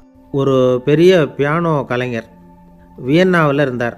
ரொம்ப புகழ்பெற்ற இசை கலைஞர் அவர். இங்கிலாந்து மகாராணி விக்டோரியா அவருடைய சங்கீதத்தை கேட்கணும்னு ஆசைப்பட்டாங்க. அவரை அரண்மனைக்கு கூப்பிட்டாங்களாம். பியானோ வாசிக்க சொல்லி கேட்டாங்களாம். இவரும் ரொம்ப பிரமாதமாக வாசித்து காட்டியிருக்கார். உடனே பாராட்டி பரிசுகள்லாம் கொடுத்து அனுப்புனாங்களாம். அந்த இசையை கேட்குறதுல அரசிக்கு ரொம்பவும் ஆர்வம் உண்டு. அதனால் அதுக்கப்புறமும் அந்த கலைஞர் அடிக்கடி அரண்மனைக்கு வர வேண்டிய அவசியம் ஏற்பட்டது. ஏன்னா அரசி கூப்பிட ஆரம்பித்தாங்க. இவர் போகணும், அங்கே இசை நிகழ்ச்சி நடத்தணும். இவர் அங்கே பாடி வாசிக்கிறது உண்டு. ஒரு தடவை வந்து மகாராணி அவரை பார்த்து உங்கள் நாட்டு தேசிய கீதம் பாடுங்களேன் அப்படின்னு கேட்டாங்களாம். உடனே அவர் தன்னுடைய நாடான ஆஸ்திரியாவின் தேசிய கீதத்தை பாடியிருக்கிறார். அவர் பாட ஆரம்பித்த உடனே மகாராணி எழுந்திரிச்சு நின்னாங்களாம். அதுக்கு மரியாதை செலுத்துகிற நோக்கத்தோடு பாட்டு முடிகிற வரைக்கும் அப்படியே நின்றுக்கிட்டு இருந்தாங்களாம். இதுதான் அந்த அரசியினுடைய பெருந்தன்மை. அதாவது நாட்டுப்பற்றுங்கிறது அந்த அளவுக்கு அப்படி இருக்கணும். இப்படி ஒரு அரசியே நம்ம நாட்டு தேசிய கீதத்துக்கு எழுந்திரிச்சு நின்று மரியாதை செலுத்துகிறாங்க அப்படிங்கிறத புரிஞ்சிக்கும் பொழுது அந்த முதிய கலைஞரின் மகிழ்ச்சிக்கு அளவே இல்லையாம். அதுக்கப்புறம் அந்த பியானோ கலைஞர் ஒரு நாள் தன்னுடைய நண்பர் ஒருத்தர்கிட்ட பேசிக்கிட்டு இருந்தாராம். அப்போ சொன்னாராம், மகாராணியார் வந்து எனக்கு எவ்வளவோ பரிசுகள்லாம் கொடுத்துருக்குறாங்க. ஒரு தடவை எனக்கு வைரக்கல் பதித்த அணி ஒன்றை கூட பரிசாக கொடுத்தாங்க. ஆனால் அதை விட உயர்ந்த விலை மதிக்க முடியாத அணி என்ன தெரியுமா, நான் என்னுடைய நாட்டு தேசிய கீதத்தை நான் பாடுறப்போ அவங்க எழுந்திரிச்சு நின்று மரியாதை செலுத்தினாங்களே, அதுதான் எனக்கு கிடைச்ச மிகப்பெரிய பரிசு அப்படின்னாராம். எனக்கு தெரிஞ்ச சங்கீத வித்வான் ஒருத்தர் இருக்கார். சமீபத்தில் ஒரு நாள் அவரை பார்த்தேன். எப்படி போயிட்டுருக்கு உங்கள் தொழில் அப்படின்னு கேட்டேன். ரொம்பவும் வித்தியாசமாக போயிட்டுருக்குங்க அப்படின்னார். என்ன சொல்கிறீங்க அப்படின்னேன். முன்னாடியெல்லாம் நான் பாடினா எதிரில் இருக்கிறவங்க தான் எழுந்திரிச்சு போயிட்டு இருந்தாங்க. இப்போ எப்படின்னா நான் பாட ஆரம்பிச்சுட்டா உடனே பக்கவாத்தியக்காரனே எழுந்திரிச்சு போயிடுறான் அப்படின்னார் ரொம்ப வேதனையோட. பொங்கல் திருநாள், பொங்கல் திருநாள்னால் இது ஏதோ அறுவடை திருநாள் அப்படின்னு சொல்லுவோம். அதாவது வருஷம் பூரா நாம் பாடுபட்டு அதனுடைய பலனை அனுபவிக்கிற நாள் அப்படிங்கிறது நாம் சொல்லிகிட்டு இருக்கிறது. இது முக்கியமாக இது வந்து ஒரு நன்றி அறிவிப்பு நாள் அப்படின்னு சொல்லுவாங்க. இன்றைக்கி வந்து நிறைய நன்றி அறிவிப்பு கூட்டம்லாம் நடந்துக்கிட்டு இருக்குல்ல, அது மாதிரி விவசாயிகள் நடத்துகிற ஒரு நன்றி அறிவிப்பு விழா இது. யாருக்கு நன்றி சொல்கிறாங்கன்னா ஆதவனுக்கு. அதாவது சூரியன் இல்லைன்னா விவசாயம் இல்லை. அதனால் ஆதவனுக்கு நன்றி செலுத்துகிற நாளாக இந்த பொங்கல் திருநாளை நாம் கொண்டாடுறோம். அதாவது இந்த பொங்கலில் வந்து விவசாயிகள்கிட்டேருந்து நிறைய பண்புகளை நாம் தெரிஞ்சுக்க வேண்டிய நாள் இது. விவசாயிகள் வந்து அவங்க விவசாயம் முன்னேறி இருக்கிற அளவுக்கு விவசாயிகளுடைய வாழ்க்கை தரம் முன்னேறலை. அந்த அளவுக்கு அவர்கள் வந்து நாட்டுக்காக உழைச்சிக்கிட்டு இருக்கிறாங்க. அந்த காலத்திலே அதை பற்றி ஒரு கதை சொல்கிறது உண்டு. ஒரு வயசான ஆள் நிலத்தில் ஏறு உழுதுகிட்டு இருந்தாராம். கிழிஞ்சு போன ஒரு சின்ன துண்டை தான் இடுப்பில் கட்டியிருந்தாராம். தலையில் ஒரு கந்தலை சுற்றி இருந்தார். உடம்பு பூரா சேரு, ரொம்ப ஏழை. ஏறு ஓட்டிகிட்டு இருக்கிறவர் வேறு எப்படி இருப்பார்? இருந்தாலும் அந்த ஆள் ரொம்ப ஜாலியாக பாட்டு பாடிக்கிட்டே ஏறு உழுதுகிட்டு இருந்தாராம். உடம்புல தான் அவர் ஏழையை தவிர மனசில் ஒரு ஏழையாக தெரியல. அந்த சமயத்தில் அந்த நாட்டு ராஜா அந்த பக்கமாக குதிரை மேலே வந்தாராம். வேட்டைக்கு போயிட்டு பரிவாரங்களோடு திரும்பி வந்துக்கிட்டு இருக்கிறார். ரொம்ப செல்வ செழிப்பில் இருக்கிற ராஜா அவர் இந்த வயசான விவசாயியை பார்த்துருக்கார். இந்த ஆள் ரொம்பவும் ஏழைங்கிறது அவர் பார்த்தாவே பளிச்சுன்னு தெரியுது. கட்டிக்கிறதுக்கு நல்ல துணி இல்லை, உடம்போ இழைச்சி போயிருக்குது, வயிறு முதுகில் போய் ஒட்டிக்கிட்டு இருக்கு, கண்ணு குழி விழுந்து போயிருக்குது. ஆனாலும் முகத்தை பார்த்தா சந்தோஷமாக இருக்கிற மாதிரி இருக்குது. இவ்வளோ உற்சாகமாக பாடிக்கிட்டு இருக்கிறாரே அப்படின்னு ஆச்சரியமாக நினச்சி பார்த்தார் அந்த ராஜா. சரி, அவர்கிட்ட கொஞ்சம் பேச்சு கொடுத்து பார்க்கலாம் அப்படின்னு முடிவு பண்ணார். ஐயா பெரியவரே, இப்படி கொஞ்சம் வர முடியுமான்னாராம். பொழுது போகிறதுக்குள்ளே நான் இந்த வயல் பூரா உழவு ஓட்டி ஆகணும், அதனால் பேசுகிறதுக்கு நேரம் இல்லை அப்படின்னாராம் அந்த பெரியவர். என்ன அவ்வளவு அவசரமாக? மீதி இருந்தால் நாளைக்கு உழுதக்கூடாதா? அது சரி, உனக்கு எத்தனை ஏக்கர் நிலம் இருக்குது அப்படின்னு விசாரிச்சிருக்கார் ராஜா. எனக்குன்னு சொந்தமாக உள்ளங்கை அளவு கூட நிலம் கிடையாது. இது எங்கள் முதலாளியோட நிலம். இதை பூராவும் உழுது முடித்தா தான் அவர் கூலி கொடுப்பார். நான் கூலிக்கு உழுதுகிட்டு இருக்கிறேன். உங்ககிட்ட பேசிக்கிட்டு இருந்தால் அவருக்கு துரோகம் பண்ணது மாதிரி ஆகிடும் அப்படின்னாராம். ராஜா குதிரையை விட்டு கீழே இறங்கினார். வரப்பில் நடந்து அந்த பெரியவர்கிட்டே போனாராம். சரி, ஒரு நாள் பூரா உழுதா உனக்கு எவ்வளவு கூலின்னு கேட்டிருக்கார். 8 அணா கூலி கிடைக்கும்னாராம் அவர். இது ரொம்ப காலத்துக்கு முன்னாடி நடந்த ஒரு சம்பவங்கிறதுனால அப்போ 8 அணா கூலிங்கிறது ரொம்ப பெருசு. இருந்தாலும் அதுவும் அந்த ராஜாவுக்கு பெரிய கூலியாக தெரியல. இவ்வளவு தானா, இதை வச்சுக்கிட்டு நீ எப்படி காலம் தள்ளுற அப்படின்னாராம். ஒன்றும் கவலை இல்லை அப்படின்னாராம் அவர். ராஜாவுக்கு ரொம்ப ஆச்சரியமாக போச்சு. 8 அணா கூலி வாங்குகிற இந்த ஆள் கவலை இல்லாமல் இருக்கிறார், ஏராளமான வசதியோடு இருக்கிறன்னா கவலை இல்லாமல் வாழ முடியலையே அப்படின்னு நினச்சி பார்த்துருக்கார். அது சரி, 8 அணாவில் எப்படி குடும்பம் நடத்துகிற அப்படின்னு கேட்டாராம். எனக்கு கிடைக்கிற 8 அணாவில் 2 அணா குடும்பத்துக்கு செலவழிக்கிறேன், 2 அணா பழைய கடனுக்கு கொடுக்குறேன், 2 அணா வந்து தர்மம் செய்கிறேன், 2 அணா வட்டிக்கு கொடுக்குறேன், ஒரு குறையும் இல்லைன்னாராம். ராஜாவுக்கு ஒன்றும் புரியல. எனக்கு ஒன்றும் புரியலேன்னு இருக்கார். ஐயா, எனக்கும் என் மனைவிக்கும் 2 அணா செலவாகுது. வயசான அம்மா அப்பா இருக்கிறாங்க, சின்ன வயசில் என்னை காப்பாற்றினவங்க அவங்க. அந்த கடனுக்கு 2 அணா செலவாகுது, அது பழைய கடன். என் தங்கச்சி ஒருத்தி ஆதரவு இல்லாத நிலைமையில் தன்னுடைய மகனோட என் வீட்டில் வந்து இருக்கிறா. அவளுக்கும் அவள் மகனுக்கும் 2 அணா செலவு பண்ணுறேன், அது தர்மம். எனக்கு 2 பிள்ளைங்க இருக்கிறாங்க, அவங்களுக்கு 2 அணா செலவு பண்ணுறேன், அது வட்டிக்கு கொடுக்கறது மாதிரி. பிற்காலத்தில் அவங்க எங்களை காப்பாற்றுவாங்க. அந்த வகையில் நான் திருப்தியோடு வாழ்ந்துக்கிட்டு இருக்கிறேன் அப்படின்னாராம். ராஜாவுக்கு அர்த்தம் புரிய ஆரம்பிச்சுதான். அந்த பெரிய நிலத்தை விலை கொடுத்து வாங்கி அந்த பெரியவருக்கே தானமாக கொடுத்துட்டாராம். இப்போ உழுதவருக்கே நிலம் சொந்தமாகிட்டுது. அன்னையிலேருந்து அரசனுக்கும் ஆறுதல் கிடைச்சிதான். இப்படி ஒரு கதை சொல்லுவாங்க. 8 அணா வருமானத்தை வச்சுக்கிட்டு எப்படி காலத்தை தள்ளுறதுன்னு சொல்கிறதுக்காக இந்த கதையை சொல்கிறதாக யாரும் தப்பாக நினச்சிக்கக்கூடாது. கிடைக்கிறத எப்படி பங்கு போடுறார், எப்படி திருப்தியாக வாழறார் அப்படிங்கிறது தான் முக்கியம். அது மாதிரி இன்றைக்கு இந்த பொங்கல் திருநாளில் உழவர்கள் மனசு மகிழ்ச்சியாக இருந்ததுன்னா அது எல்லாரும் மகிழ்ச்சியாக இருக்கிறது மாதிரி அர்த்தம். அதனால் அவர்கள்ட்டேருந்து நாம் வந்து பாடம் கற்றுக்கணும். சில உழவர்கள் வந்து தங்கள் நிலத்தில் விளையிறத தாங்கள் சாப்பிட மாட்டாங்க, அடுத்தவங்கள்ட்ட விற்றுட்டு சந்தையில் போய் வேறு அரிசி வாங்கிட்டு வந்து தான் இவங்க சாப்பிடுவாங்க. அப்படிப்பட்ட விவசாயிகள்லாம் இது உண்டு. பங்கிடுகிற பண்பை உழவர்கள்ட்டேருந்து கற்றுக்கொள்ளுங்கள் அப்படிம்பாங்க. ஒரு ஆள் நிம்மதியாக மகிழ்ச்சியாக இருந்தானா, உங்கள் நிம்மதிக்கும் மகிழ்ச்சிக்கும் என்ன காரணம்னு கேட்டிருக்கார் இன்னொருத்தர். என்கிட்ட இருந்தது பூராவையும் என் பிள்ளைங்களுக்கு சமமாக பங்கு போட்டு கொடுத்துட்டேன், எனக்குன்னு எதுவுமே வச்சுக்கல, அதுதான் நிம்மதிக்கு காரணம்ன்றிருக்கான். உங்ககிட்ட இருந்தது எவ்வளவு இருந்தது அப்படின்னு கேட்டிருக்காரு அவர். மொத்தமாக ஒரு 50,000 ரூபா இருக்கும். அப்படின்னு இருக்கான். அவ்வளவும் பணமாகவே இருந்ததா அப்படின்னு கேட்டிருக்காங்க இவங்க. இல்லைங்க, அவ்வளவும் கடன், அதை தான் பிரித்து கொடுத்துருக்கேன் பிள்ளைங்கக்கிட்ட அப்படின்னு நானான் அவன். எது ரொம்பவும் கஷ்டமான காரியம் அப்படின்னு கேட்டார் ஒருத்தர். ஒருத்தருக்கு ஒருத்தர் சண்டை போடாமல் இருக்கிறது தான் ரொம்ப கஷ்டமான காரியம் அப்படின்னு தோணுது. ஒரு நாட்டுக்கும் இன்னொரு நாட்டுக்கும் சண்டை, நாட்டுக்குள்ளேயே ஒரு குரூப்புக்கும் இன்னொரு குரூப்புக்கும் சண்டை. ஏன் சண்டை போட்டுக்கிறீங்கன்னு கேட்டு பாருங்கள். நாங்கள் சமாதானத்துக்காக தான் சண்டை போட்டுக்கிறோம் அப்படிம்பாங்க. வாழறதுக்காக பிறந்த மனுஷன் லட்சியத்துக்காக உயிரை விட தயார் அப்படின்னு சொல்லிகிட்டு இருப்பான். அப்படி உயிரை விடுறவங்கள நாமளும் பாராட்டுவோம். ஆனால் ஒன்றுமில்லாத விஷயங்களுக்கெல்லாம் சண்டை போடுறவங்களெல்லாம், அப்படிப்பட்டவங்களையும் சரி உயிரை விடுறவங்களையும் சரி என்னென்னு சொல்கிறது, யுத்தங்களாலேயும் சண்டைகளாலேயும் நாம் அடையிறது என்னங்கிறது ஒரு பக்கம் இருக்கட்டும், இழக்கிறது என்ன தெரியுமா? ஏராளமான உயிர்கள். ரத்தம் சிந்துறதுக்கு நான் தயார் அப்படின்னு மார்தட்டி சொல்லலாம். ஆனால் ரத்தம் சிந்தினா உயிர் காத்துக்கிட்டு இருக்க தயார் இல்லை. அதாவது உயிர் நமக்காக காத்துக்கிட்டு இருக்க தயார் இல்லை. இழக்கிற ரத்தத்தை ஈடுகட்டினா தான் உயிரை காப்பாற்ற முடியும். அதனால் இது சம்மந்தமாக ஆராய்ச்சி செய்கிற கட்டாயம் ஏற்பட்டு போச்சு. அதோட விளைவாக புதுசாக ஒன்றை கண்டுபிடிச்சிருக்கிறாங்க. அதுதான் செயற்கை ரத்தப்பொடி. இப்போ இந்த திடீர் சாம்பார் பொடி, திடீர் ரசப்பொடி, திடீர் காப்பி பொடி இப்படிலாம் சொல்கிறோம்ல, அது மாதிரி இது திடீர் ரத்தப்பொடி.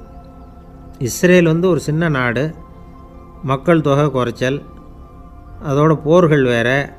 அதனால் காயம்பட்டவங்களை காப்பாற்றியே தீர வேண்டிய கட்டாயம். காப்பாற்றணும்னா ரத்த இழப்பை தடுக்கணும். அப்படின்னா உடனடியாக புது ரத்தம் செலுத்தி ஆகணும். திடீர்னு ரத்தம் வேணும்னா எங்கே போகிறது? அதுவும் கிடைக்கிற ரத்தம் சேர்கிற குரூப்பாக இருக்கணும். ஒரு வேடிக்கை பார்த்தீங்களா, நான் வேறு குரூப்பு நீ வேறு குரூப்புன்னு இவன் சண்டை போடுறான். இதில் அடிபட்டவனுக்கு ரத்தம் கொடுக்க போனால் அதுலேயும் அது வேறு வேறு குரூப்பாக இருக்குது. அது ரத்தமும் வேறு வேறு குரூப்புன்னு சொல்லிகிட்டு இருக்குது. எந்த குரூப்பு ரத்தம் வேணும், அது உடனடியாக கிடைக்கலன்னா என்ன பண்ணுறது? இப்படிப்பட்ட கஷ்டம்லாம் நமக்கு வந்துடுது. இதுக்காக தான் விஞ்ஞானிகள் இந்த ரத்த பொடியை கண்டுபிடிச்சிருக்கிறாங்க. அதாவது ஒரு ஆள் அடிபட்டு போட்டான்னு வச்சுங்களேன், அவனுக்கு ரத்தம் கிடைக்கல, உடனே என்ன பண்ணலாம்? இந்த சுத்தப்படுத்தப்பட்ட தண்ணீரை கொஞ்சம் எடுத்துக்க வேண்டியது, அதில் இந்த ரத்த பொடியை கரைக்க வேண்டியது. இப்போ இந்த செயற்கை ரத்தம் தயாராகிட்டுது. இதை அந்த ஆள் உடம்புல ஏற்றி விட்ற வேண்டியது. இயற்கையாக நம்ம உடம்பில் இருக்கிற ரத்தம் என்னென்ன வேலை செய்யுதோ அதே வேலையை இதுவும் செய்யும். அதாவது ஆக்சிஜனை உடம்புல எல்லா இடத்துக்கும் எடுத்துகிட்டு போகுது. அந்த வேலையை இந்த செயற்கை ரத்தமும் செஞ்சுடுது. ஆனால் ஒரு விஷயம், இந்த செயற்கை ரத்தம் ஒரு அவசரத்துக்கு தான் உபயோகப்படுத்தலாம், ஒரு முதல் உதவி மாதிரி. அதை அப்படியே நிரந்தரமாக விட்டுற முடியாது. பின்னாடி தேவையான குரூப்பு உண்மையான ரத்தம் கிடைச்ச உடனே அதை செலுத்திக்கணும். உண்மையான ரத்தத்தை 20லேருந்து 40 நாள் வரைக்கும் தான் பாதுகாக்க முடியும். அதுவும் குளிர்பதன பெட்டியில். அதுக்குள்ளே உபயோகப்படுத்தலைன்னா அது வீணாக போயிடும். இந்த ரத்த பொடி அப்படி இல்லை, எவ்வளோ நாள் வேணும்னாலும் அப்படியே வச்சுருக்கலாம். குளிர்பதன பெட்டியும் தேவையில்லை. ஆனால் ஒன்று, இது தண்ணியில் கலந்து செயற்கை ரத்தமாக ஆக்கிவிட்டா அதோட வலு 72 மணி நேரம் தான். அதாவது 3 நாள். அதுக்குள்ளே அந்த ஆசாமியை எங்கேயாவது ஆஸ்பத்திரிக்கு தூக்கிட்டு போய் உண்மையான ரத்தத்தை கொடுத்துடணும். சண்டையில் அடிபடுறவங்க, சாலை விபத்தில் அடிபடுறவங்க, இவங்களுக்கெல்லாம் அவசரத்துக்கு கை கொடுத்து உதவுறது இந்த செயற்கை ரத்த பொடி. அதுக்கப்புறம் நாம் கொடுக்குற ரத்தம் தான் அவங்கள காப்பாற்றணும். இன்றைக்கி ரத்தத்தை தானமாக கொடுக்க தயாராக இருக்கிற நல்ல உள்ளங்கள் ஏராளம். எவ்வளவு ஆக்சிடெண்ட்டு, ஆப்ரேஷன், இதில் சம்மந்தப்பட்டவங்களை காப்பாற்றுறது நாம் தானமாக கொடுக்குற ரத்தம் தானே. ஒரு ஆக்சிடெண்ட்டு, ஒரு ஸ்கூட்டர் ஒரு ஆள் மேலே மோதி விட்டுது, பார்த்து வரக்கூடாதா அப்படின்னா அந்த ஆள், நீ தான் பார்த்து நடக்கணும், ஏன்னா 20 வருஷமாக நான் அந்த ஸ்கூட்டரை ஓட்டிகிட்டு இருக்கிறேன் அப்படின்னு இவன். இதுக்கு அவன் சொன்னானா, நீ தான் பார்த்து ஓட்டணும், ஏன்னா 40 வருஷமாக நான் இப்படி நடந்துக்கிட்டு இருக்கிறேன் அப்படின்னு. ஒரு ஊரில் ஒரு ராஜா இருந்தார். பெரிய அரண்மனையில் தான் இருக்கிறார். எல்லா வசதியும் இருந்தது. இருந்தாலும் அவர் எல்லாரும் சொல்கிறது எப்படி தெரியுமா? பிச்சைக்கார ராஜா. அப்படி ஒரு பேர் அவருக்கு நிலச்சி போச்சு. ஜனங்களும் சரி, மற்ற தேசங்களில் உள்ளவங்களும் சரி, அவர் அந்த பேர் சொல்லியே குறிப்பிடுறது வழக்கமாக போட்டுது. இது அவருக்கு ரொம்ப கவலையாக போச்சு. என்ன இது, நம்மளை தேடி வர்றவங்களுக்கெல்லாம் நாம் சோறு போடுறோம், நம்ம புகழ்ந்து பாடல் ஏற்றி கொண்டு வர்ற புலவர்களுக்கெல்லாம் அவங்க எப்படி வந்தாலும் ஒருவேளை சோறு போடணுங்கிறது உத்தரவு. இவ்வளவுலாம் செஞ்சும் நம்மளை போய் பிச்சைக்கார ராஜான்னு எல்லாரும் சொல்கிறாங்களே, அது ஏன், எதுக்காக இப்படி சொல்கிறாங்க? இதுதான் ராஜாவுக்கு குழப்பம். சரி, இதை பற்றி நம்ம அமைச்சர்கள்கிட்ட கேட்கலாமா அப்படின்னு யோசனை பண்ணார். இந்த விஷயத்தை போய் அவங்கக்கிட்ட எப்படி கேட்குறதுன்னு அவருக்கு தயக்கமாக இருந்தது. கௌரவ குறைச்சலாக தெரிஞ்சுது அவருக்கு. சரி, சாதாரண குடிமக்கள்கிட்ட இதை பற்றி கேட்கலாமா அப்படின்னு யோசனை பண்ணார். கேட்கலாம், ஆனால் அவங்க யாரும் ராஜா முன்னாடி வந்து நின்று தைரியமாக பேசக்கூடிய அளவுக்கு இல்லை. ராஜாவோட குழப்பம் நாளுக்கு நாள் அதிகமாக போச்சு. கடைசியாக அவர் ஒரு முடிவுக்கு வந்தார். அதாவது இதை பற்றி ஒரு பிச்சைக்காரங்கிட்டே கேட்டு பார்த்துட்டா என்ன. இதுதான் அவர் பண்ண முடிவு.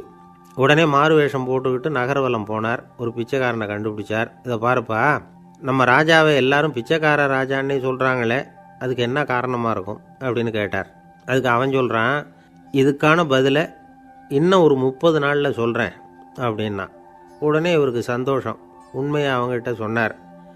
நான் வேறு யாரும் இல்லை, நான் தான் இந்த நாட்டு ராஜா. இப்போ நீ என் கூடவே வந்துடு, அரண்மனையிலேயே தங்கிக்கோ. 30 நாள் கழித்து எனக்கு பதில் சொல்லிவிட்டு அதுக்கப்புறமா நீ போகலாம் அப்படின்னு சொல்லி அழைச்சிட்டு வந்துட்டார். அரண்மனையில் ஒரு மூலையில் அவன் தங்கறதுக்கு இடம் கொடுத்தார். தினம் 2 வேளையும் இவனுக்கு சோறு போடுங்க அப்படின்னு உத்தரவு போட்டார். ராஜா கொடுத்த இடத்துல போய் உக்காந்துக்கிட்டான் அந்த பிச்சைக்காரன். தினமும் அந்த அரண்மனையில் நடக்கிறதையெல்லாம் கவனிச்சிக்கிட்டு வந்தான். வேளைக்கு சாப்பாடு வரும், சாப்பிட்டுக்கிட்டு இருக்கான். இப்படி 30 நாள் முடிஞ்சுது. ராஜா வந்தார். என்ன, என்னோட கேள்விக்கு பதில் என்னன்னு கண்டுபிடிச்சிட்டியான்னார். கண்டுபிடிச்சிட்டேன்னா. என்ன எல்லாரும் பிச்சைக்கார ராஜான்னு சொல்கிறாங்களே, அது நியாயமாக படுதா உனக்குன்னு கேட்டார். நியாயமாக தான் படுது, சந்தேகம் இல்லாமல் நீங்கள் பிச்சைக்கார ராஜா தான். என்ன தான் நீங்கள் வசதியோடவும் படைபலத்தோடவும் இருந்தால் கூட நீங்கள் எங்கள் வர்க்கத்தை சேர்ந்த ஆசாமி தான் அப்படின்னு அடித்து சொல்லிவிட்டான் அந்த ஆள். ஏனால் அப்படி சொல்கிறேன்னு கேட்டார் இவர். அரசே, ஒரு உண்மையை கண்டுபிடிச்சி சொல்கிறதா நான் உங்ககிட்ட சொன்னேன். நீங்கள் ராஜ பரம்பரைன்னா உடனே உங்கள் கழுத்தில் கிடக்கிற முத்து மாலையை கழட்டி பரிசாக கொடுத்துருப்பீங்க, பொன்னையும் மணியையும் கொடுத்துருப்பீங்க. ஆனால் நீங்கள் அப்படி செய்யலை. என்னை ஒரு மூலையில் உட்கார வச்சு 2 வேளை சோறு போட சொன்னீங்க.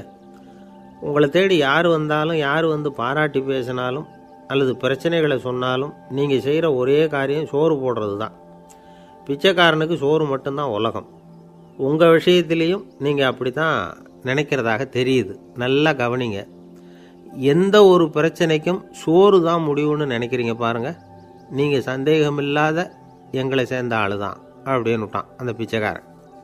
அதுக்கப்புறம் தான் அந்த ராஜா தன்னுடைய தவறுகளையெல்லாம் திருத்திக்கிட்டாராம். பசின்னு வர்றவங்களுக்கு சோறு தான் போடணும், அது தப்பு இல்லை. பாராட்ட வர்றவங்களுக்கெல்லாம் சோத்தையே போட்டு அனுப்புனா இப்படி தான் பேர் வரும். எனக்கு தெரிஞ்ச ஒருத்தர் தினமும் யாராவது ஒருத்தரை தன் வீட்டுக்கு அழைச்சிட்டு போவார், சாப்பாடு போட்டு அனுப்புவார். முன்னறிவிப்பு இல்லாமல் திடீர்னு ஒரு விருந்தாளியோட வீட்டில் போய் இவர் நிற்கிறது வழக்கம். அந்த அம்மாவும் இவருக்காக தயார் பண்ணி வச்சுருந்ததை இவர் அழைச்சிட்டு வந்திருக்கிற விருந்தாளிக்கு போட்டுருவாங்க. விருந்தாளி சாப்பிட்டுட்டு போனதுக்கப்புறம் இவர் மனைவிகிட்ட உனக்கு சிரமம் வேணாம் அப்படின்னு சொல்லிவிட்டு பக்கத்தில் உள்ள ஒரு ஹோட்டலுக்கு போய் காசு கொடுத்து சாப்பிட்டுட்டு வந்துடுவார். பல நாள் இப்படி நடக்கும். ஒரு நாள் அவரை தனியாக கூப்பிட்டுக்கிட்டு போய் ஏன் இப்படி பண்ணுறீங்கன்னு கேட்டோம். அதுக்கு அவர் சொல்கிறாரு, எங்கள் வீட்டு சாப்பாட்டிலேருந்து தப்பிக்கிறதுக்கு எனக்கு வேறு வழி எதுவும் தெரியல சார், அதனால தான் இப்படி பண்ணிகிட்ருக்கிறேன் அப்படின்னார் ரொம்ப பரிதாபமாக. ஒருத்தன் எப்படி நடந்துக்கிறாங்கிறத வச்சு தான் அந்த ஆள் எப்படிங்கிறத நாம் முடிவு பண்ணுறோம். ஆளுமைன்னு சொல்கிறோம்ல, அதுக்கு சூழ்நிலைகளை ஆளுகின்ற தன்மை அப்படின்னு விளக்கம் கொடுக்குறார் ஒரு உளவியல் நிபுணர். சரி, ஒரு மனிதனுடைய ஆளுமையை உருவாக்குகிற விஷயங்கள் என்னென்ன? பிறப்பு, வளர்க்கப்பட்ட விதம், படிப்பு, நண்பர்கள், சமுதாயம், இப்படி நிறைய உண்டு. ஆளுமையின் அடிப்படையில் சில மனநோய்கள் உண்டாகுது. அதெல்லாம் என்னென்னங்கிறத தெரிஞ்சு வச்சுக்கிட்டோம்னா நம்ம கூட இருக்கிறவங்கள அடையாளம் கண்டுபிடிக்கிறதுக்கு அது ரொம்ப உபயோகமாக இருக்கும். ஃப்ரெனாய்டு ஆளுமை அப்படின்னு ஒன்று. இந்த கோளாறு உள்ளவங்க எப்படி இருப்பாங்க தெரியுமா? அதிக உணர்ச்சி, சந்தேகம், பொறாமை இதெல்லாம் அதிகமாக இருக்கும். வளைஞ்சு கொடுக்க மாட்டாங்க. அடுத்தவங்களோட இணக்கமான உறவு இருக்காது. அவங்க செய்கிற தப்புக்கெல்லாம் அடுத்தவங்களை குறை சொல்லிகிட்டு இருப்பாங்க. இது ஒரு ரகம். அடுத்தது ஸ்கிசாய்டு ஆளுமை அப்படின்னு சொல்கிறாங்க. இந்த கோளாறு உள்ளவங்க அடுத்தவங்களோட பழக கூச்சப்படுவாங்க. சின்ன வயசுலேயே இது ஆரம்பமாயிடுது. பகல் கனவுலேயே சஞ்சரிப்பாங்க. அவங்களுடைய விரோதம், கோபம் இதை கூட வெளியில் காட்டிக்க முடியாமல் இருப்பாங்க. இவங்களுக்கு அகமுகம், பிரச்சனைகள்லேருந்து ஒதுங்கி எதுலேயும் ஈடுபாடு இல்லாதவங்களாக இருப்பாங்க. இப்படி ஒரு ரகம். அடுத்தது சைக்ளோதமிக் ஆளுமை அப்படின்னு சொல்கிறாங்க. அது என்னென்னா, உணர்ச்சிகளில் ஏற்றத்தாழ்வு அதிகமாக இருக்குமா. சில சமயம் பார்த்தா மகிழ்ச்சியாக இருப்பாங்க, சில சமயம் சோகமாக உட்காந்துருப்பாங்க. அவங்க மனநிலைக்கு தகுந்த மாதிரி சமூக நிகழ்ச்சிகளில் பங்கெடுத்துக்குவாங்க. இன்னொரு வகை என்னென்னா எண்ணப்பீடிகை ஆளுமை அப்படின்னு பேர் வச்சுருக்கிறாங்க. அதுக்கு இவங்களுக்கெல்லாம் கரெக்டாக இருக்கணும், எல்லாம் சட்டத்திட்டம், இதுலேயும் ஒரு ஒழுங்குமுறை, இப்படி எதிர்பார்க்குற மனோபாவம். இவங்க எதிர்பார்ப்புக்கும் வரன்முறைக்கும் மற்றவங்க கட்டுப்படணும்னு நினைப்பாங்க. இந்த நிலைமை நீடித்தா என்ன ஆகும் தெரியுமா? அலைக்கழிக்கிற எண்ணங்கள் திரும்ப திரும்ப ஒரே செயலை செய்ய தூண்டுற மனத்தளர்ச்சிக்கு ஆளாயிடுறாங்க. அடுத்தது ஹிஸ்டீரியா ஆளுமை. சின்ன விஷயத்தையெல்லாம் பெருசுப்படுத்தி நாடகமாக்குற நடிகர்கள் இவங்க. உணர்ச்சி அதிகம் உள்ளவங்க. இவங்க மன எழுச்சியில் பக்குவமின்மை, குழந்தைத்தனம், முதிர்ச்சியின்மை எல்லாம் இருக்கும். தன்னலம் மிக்க குணம். பிறர் தன்னை மட்டுமே கவனிக்கணும்னு நினச்சி செயல்படுறது, இதெல்லாம் இவங்க அடையாளம். அடுத்த ரகம் எப்படின்னா வளர்ச்சியற்ற ஆளுமைன்னு சொல்கிறாங்க. அடுத்தவங்களோட இணங்கி போக முடியாதவங்க. அறிவு, மன எழுச்சி, சமூக உறவு இதில் எல்லாம் போதுமான வளர்ச்சியையும் நிறைவையும் பெற முடியாதவங்க. இவங்களால் வாழ்க்கையில் முன்னேற முடியாது. பிச்சைக்காரங்க, குற்றவாளிகள் இவங்ககிட்டெல்லாம் இது மாதிரியான ஆளுமை அதிகமாக இருக்குமா. அடுத்தது என்னென்னா சோர்வுடைய ஆளுமை. எதுலேயும் உற்சாகம் இல்லாமல் சோர்ந்து போயிருப்பாங்க. அதுக்கெல்லாம் நமக்கு வலிமை இல்லைப்பா அப்படின்னு சொல்லிகிட்டு இருப்பாங்க. சின்ன விஷயங்களுக்கெல்லாம் அதிர்ச்சி அடையிறது. வாழ்வின் சுவையை அனுபவிக்க முடியாதவங்க. இன்னொரு ரகம் இது கொதித்தெழும் ஆளுமைங்கிறாங்க. எதுக்கு எடுத்தாலும் ஆத்திரம், குரோதம், வன் செயல் இதிலெல்லாம் ஈடுபாடு இப்படி உள்ளவங்க. நத்தை வகை ஆளுமை அப்படின்னு ஒன்று. அடுத்தவங்க மேலே விரோதம் இருக்கும், அடிக்கணுங்கிற எண்ணம் இருக்கும். ஆனால் அதை அப்படியே வெளியில் காட்டாமல் அதே சமயம் அமைதியான முறையில் வெறுப்பை வெளிக்காட்டுற ரகம். இவங்கெல்லாம் பேசாமல் கம்முன்னு இருந்துக்கிட்டே நினச்சதை நிறைவேற்றிக்கிடுவாங்க. முன்ஜாக்கிரதை ஆளுமை அப்படின்னு ஒரு ரகமாக. பாதுகாப்பின்மை, சந்தேகம், முழுமையின்மை, அறவேக்காட்டுத்தனம் இந்த மனப்போக்கு அதிகமாக இருக்கிறதுனால அகம்பாவம், புடிவாதம், எச்சரிக்கை எல்லாம் அளவுக்கு மீறி இருக்கும். இதுவரைக்கும் நாம் பேசிக்கிட்டு இருந்த ஆளுமை பண்புகள் அளவுக்கு அதிகமாக போயிட்டுதுன்னா ஆளுமை கோளாறுகள் ஏற்படும். அதன் அடிப்படையில் மனவியாதிகள் வருமா. அதனால் இணக்கமான, எல்லாரும் விரும்புகிற இயல்பான ஆளுமையை பெறுவதற்கு நாம் முயற்சி செய்யணும் அப்படிங்கிறது மனோதத்துவ நிபுணர்களுடைய ஆலோசனை. ஒருத்தர் ஒரு மனோதத்துவ டாக்டரை தேடிட்டு வந்தாராம். டாக்டர், எனக்கு மனசில் ஏதோ வியாதி, ஆளுமை கோளாறு, அதாவது எனக்கு சீக்கிரமாக செத்து போனால் தேவையில்லைன்னு தோணுது அப்படின்னாராம். உடனே அந்த டாக்டர், சரி அப்படின்னா இங்கே இருங்க, நான் வைத்தியம் பார்க்குறேன் அப்படின்னாராம். ஆஃபீஸு முடிஞ்சு வீட்டுக்கு போகிற சமயத்தில் ஒருத்தர் கடைக்கு போய் ஸ்வீட் வாங்கினார். சரி, வீட்டுக்கு பிள்ளைங்களுக்கு தான் வாங்கிட்டு போகிறார் அப்படின்னு மற்றவங்க நினச்சாங்க. அவர் அப்படி செய்யலை. அந்த இடத்துலையே பொட்டலத்தை பிரித்தார். திருட மாதிரி அப்படியே சுற்றி ஒரு தரம் பார்த்துக்கிட்டார். யாரும் தெரிஞ்சவங்க இல்லைங்கிறத முடிவு பண்ணிவிட்டு அவசரமாக அதை அப்படியே போட்டு முழுகிவிட்டு கையை தொடச்சிக்கிட்டு நல்ல புள்ள மாதிரி நடந்து போக ஆரம்பிச்சிட்டார். அவர் யாருன்னா, அவரோட பிரச்சனை எல்லாருக்கும் தெரியாது, சில பேருக்கு தான் தெரியும். அதாவது அவர் உடம்பில் சர்க்கரை இருக்குதுன்னு டாக்டர் சொல்லிவிட்டாராம். அதனால் வீட்டில் சர்க்கரையே இவர் கண்ணில் காட்டுறதில்ல. அதனால் இவர் யார் கண்ணிலையும் படாமல் இப்படிப்பட்ட வேலைகள்லாம் செய்கிறது வழக்கம். யாருக்கும் தெரியாமல் இப்படி ஸ்வீட்டை வாங்கி சாப்பிட்டுட்டு அவர் பாட்டுக்கு போயிடுறது. இப்படிப்பட்டவங்களுக்கெல்லாம் கொஞ்சம் ஆறுதலான தகவல் இன்றைக்கி. அது என்னென்னா, நாம் சாப்பிட்ற சர்க்கரைக்கும் நம்ம உடம்பில் உள்ள சில கோளாறுகளுக்கும் அப்படி என்ன தான் சம்மந்தம் இருக்குது. இதை பற்றி சமீபத்தில் சில ஆராய்ச்சிகள்லாம் நடந்திருக்குது. ஏன்னா சர்க்கரைன்னாவே விஷம் மாதிரி அதை பார்க்குறவங்களும் சில பேர் உண்டு. சின்ன பிள்ளைங்களுக்கு வயத்தில் பூச்சி உண்டாகிறதுலேருந்து பெரியவங்களுக்கு நீரிழிவு வர்ற வரைக்கும் எல்லாத்துக்கும் சர்க்கரை தான் காரணம்னு சொல்லிகிட்டு இருக்கிறோம். ஆனால் அந்த அளவுக்கு பயப்பட வேண்டிய அவசியம் இல்லை அப்படின்னு சொல்கிறாங்க. சர்க்கரை வியாதி, இருதய நோய், பித்த நீர்ப்பை நோய் இதெல்லாம் சில நோய்கள்லாம் நாம் சாப்பிட்ற சர்க்கரைக்கும் தொடர்பு இருக்குன்னு நினைக்கிறோம். ஆனால் அப்படி சம்பந்தம் உண்டுங்கிறதுக்கு போதுமான அளவுக்கு ஆதாரம் இல்லை அப்படிங்கிறாங்க ஆராய்ச்சியாளர்கள். ஒரே ஒரு சம்பந்தம் தான் உறுதியாக இருக்குதான்.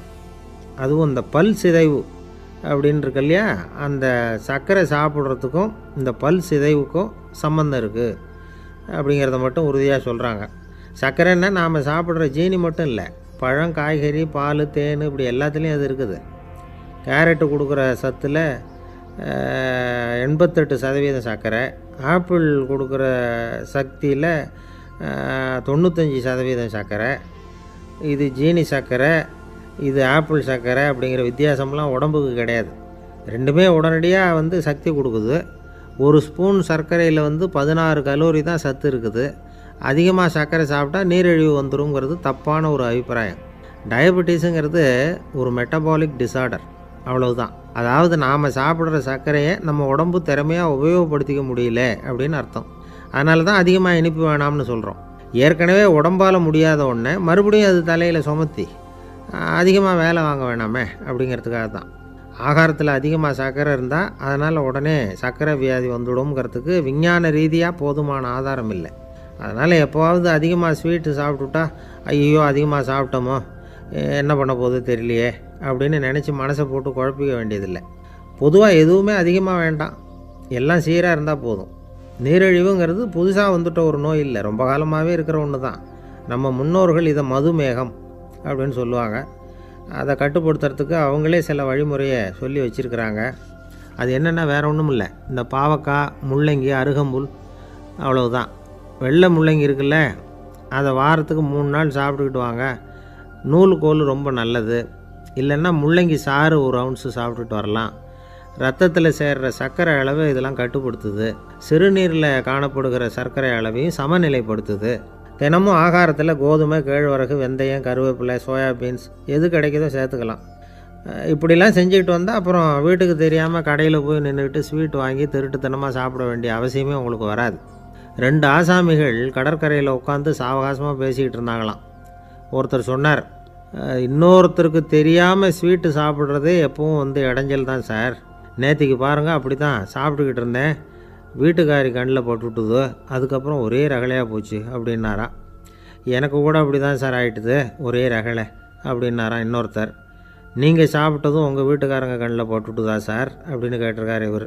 அதுக்கு அவர் சொன்னாராம், அப்படி இல்லை சார், கடைக்காரர் கண்ணில் போட்டுவிட்டுதோ, நான் அவருக்கு தெரியாமல் அந்த ஸ்வீட்டை அவர் கடையிலேருந்து எடுத்திருந்தேன் அப்படின்னு விளக்கம் கொடுத்தாராம் இந்த ஆள். ஒருத்தர் முகத்தை தொங்க போட்டுக்கிட்டு ஒரு மாதிரியாக வந்தார். என்ன விஷயம்னு விசாரித்தேன்.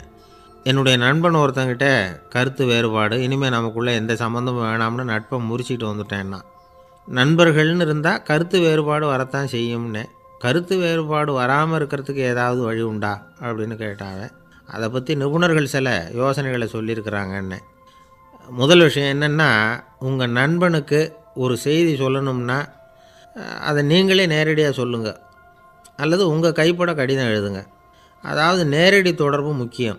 அதை விட்டுட்டு இன்னொருத்தர் மூலமாக நண்பர்களுக்கு செய்தி அனுப்புனா நீங்கள் சொல்கிற செய்தி அப்படியே போய் சேராது, அது சேதமாயிடும்.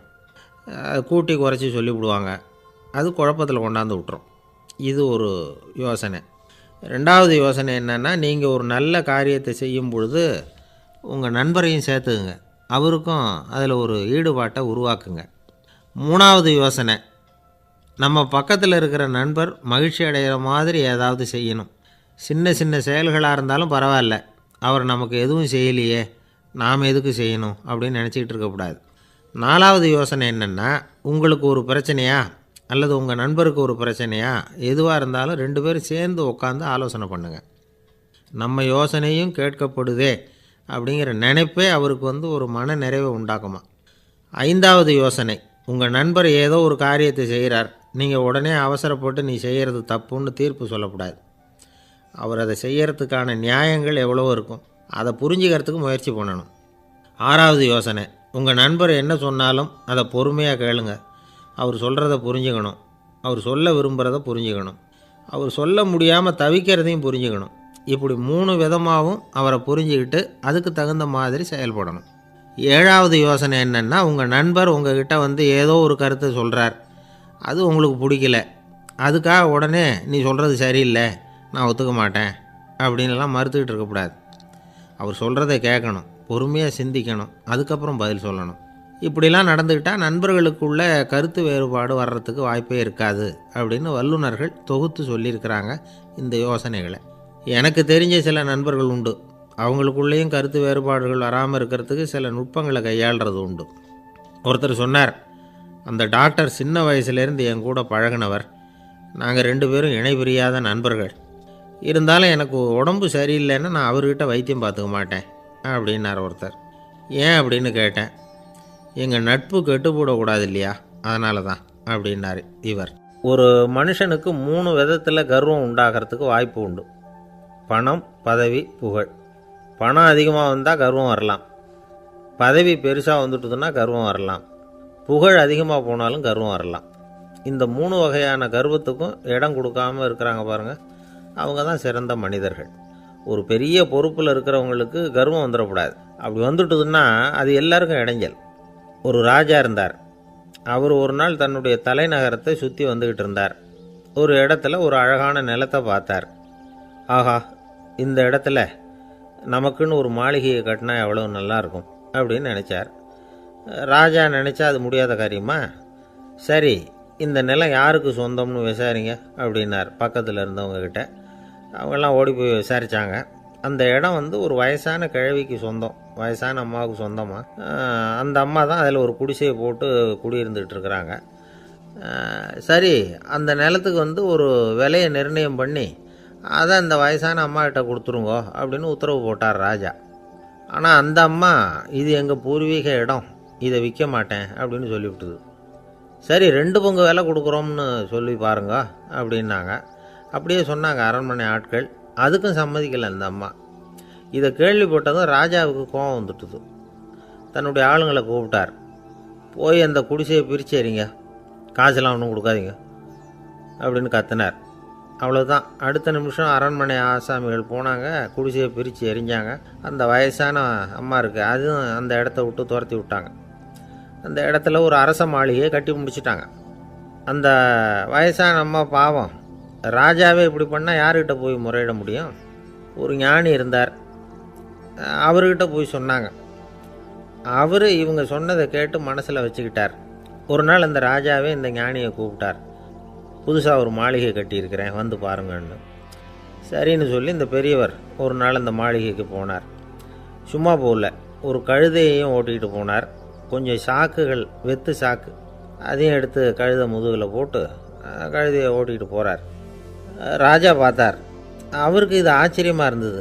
என்ன இது, மாளிகைக்கு வந்துட்டு போங்கன்னு கூப்பிட்டா கழுதை சாக்கு இதெல்லாம் கொண்டு வராரே, ஒன்றும் புரியலையேன்னு நினச்சார். எதுக்காக இதெல்லாம்னு கேட்டார். அரசருடைய தோட்டத்திலேருந்து கொஞ்சம் மண் எடுத்துகிட்டு போகிறதுக்கு ஆசைப்பட்றேன், அதுக்கு நீங்கள் அனுமதி கொடுக்கணும் அப்படின்னாரு இவர். இது என்ன வேடிக்கையான கோரிக்கையாக இருக்குது அப்படின்னு நினச்சார் ராஜா. இருந்தாலும் மண்ணு தானே கேட்குறாரு, எடுத்துகிட்டு போகட்டுமே அப்படின்னு நினச்சார். சரி, நான் அனுமதி கொடுத்தார். அந்த பெரியவர் தோட்டத்துக்கு போனார், மண்ணை வெட்டினார், சாக்கில் போட்டு நிரப்புனார். ராஜாவை கொஞ்சம் கிட்ட வாங்கன்னு கூப்பிட்டார். இந்த மண் மூட்டையை தூக்கி கழுதையோட முதுகில் வைக்கணும், கொஞ்சம் உதவி பண்ணுங்கன்னார்.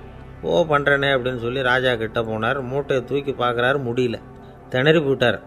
இப்போ அந்த ஞானி பேசினாராம். அரசே, இந்த ஒரு சாக்கு மண்ணையே உங்களால் தூக்க முடியல, அந்த கிழவிகிட்ட இருந்து அந்த அக்கிரமமாக அபகரித்த இந்த தோட்டம் பூராவையும் சுமக்கணும்னு ஆசைப்படுறீங்களே, அது உங்களால் முடியுமா அப்படின்னு கேட்டாராம். ராஜா யோசனை பண்ண ஆரம்பித்தார். தன்னுடைய செயலுக்காக வருத்தப்பட்டாராம். அந்த வயசான அம்மாவை உடனடியாக வரவழைச்சார். தாயே, தப்பு பண்ணிட்டேன், என்னை மன்னிச்சுக்குங்க, இன்னையிலேருந்து இந்த மாளிகையும் தோட்டமும் உங்களுக்கு தான் சொந்தம் அப்படின்னு சொல்லிவிட்டாராம். போகிறப்ப இந்த உலகத்திலேருந்து எண்ணத்தை எடுத்துகிட்டு போக போகிறோம், அதனால் ரொம்பவும் அலட்டிக்க வேண்டியதில்லை, கர்வப்பட வேண்டியதில்லை அப்படிங்கிறது ஒரு பெரிய உபதேசம். ஒரு பெரிய மனுஷன் சாக கிடந்தார், ரொம்பவும் அழுதார். ஏன் அழறீங்க அப்படின்னு கேட்டாங்க சுற்றி இருந்தவங்க. நான் சாகிறதுக்காக கவலைப்படலை, நான் நம்ம ஜனங்களுக்காக எவ்வளவோ காரியம்லாம் செஞ்சுக்கிட்டு வந்தேன். நான் செஞ்சுக்கிட்டு வந்த சேவையை இனிமேல் யார் செய்ய போகிறாங்க, அது யாரால் முடியும், அதை நினச்சி தான் அழறேன் அப்படின்னாராம். ஒருத்தர் முன்னாடி வந்தார். அதுக்காக நீங்கள் கவலைப்படாதீங்க, உங்கள் சேவையை தொடர்ந்து செய்கிறதுக்கு என்ன மாதிரி இளைஞர் பட்டாலும் தயாராக இருக்குது, இருந்தாலும் எங்கள் கவலை என்னென்னா அப்படின்னு இழுத்தார். என்ன சொல்லுங்கன்னு கேட்டார் அவர்.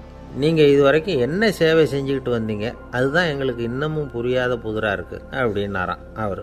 இந்த காலத்து புள்ள ஒருத்தன் தன்னோட அப்பாவை பார்த்து சொன்னான். அப்பா, நான் உனக்கு உதவி செய்யலாம்னு நினைக்கிறேன், என்ன உதவி செய்யணும்னு சொல்லு அப்படின்னா.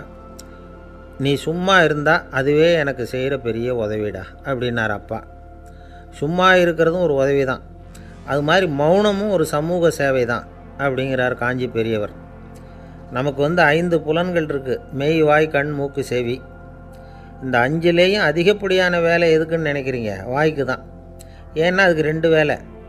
இப்போ கண்ணுக்கு பார்க்குறது மட்டும்தான் வேலை, காதுக்கு கேட்குறது மட்டும்தான் வேலை, மூக்குக்கு வாசனை அறியறது தான் வேலை, உடம்புக்கு உணர்றது மட்டும்தான் வேலை. ஆனால் வாய் அப்படி இல்லை, அதுக்கு 2 வேலை.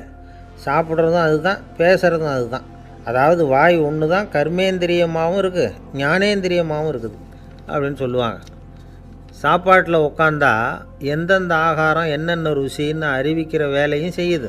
சபையில் உட்காந்தா பாடுறது, பேசுறது, சிரிக்கிறது, இது மாதிரியான வேலையும் செய்யுது. இன்னொரு வித்தியாசம், கண்ணு காது மூக்கெல்லாம் ஸ்ட்ரெயின் பண்ணிக்கிட்டு வேலை செய்கிறதில்ல.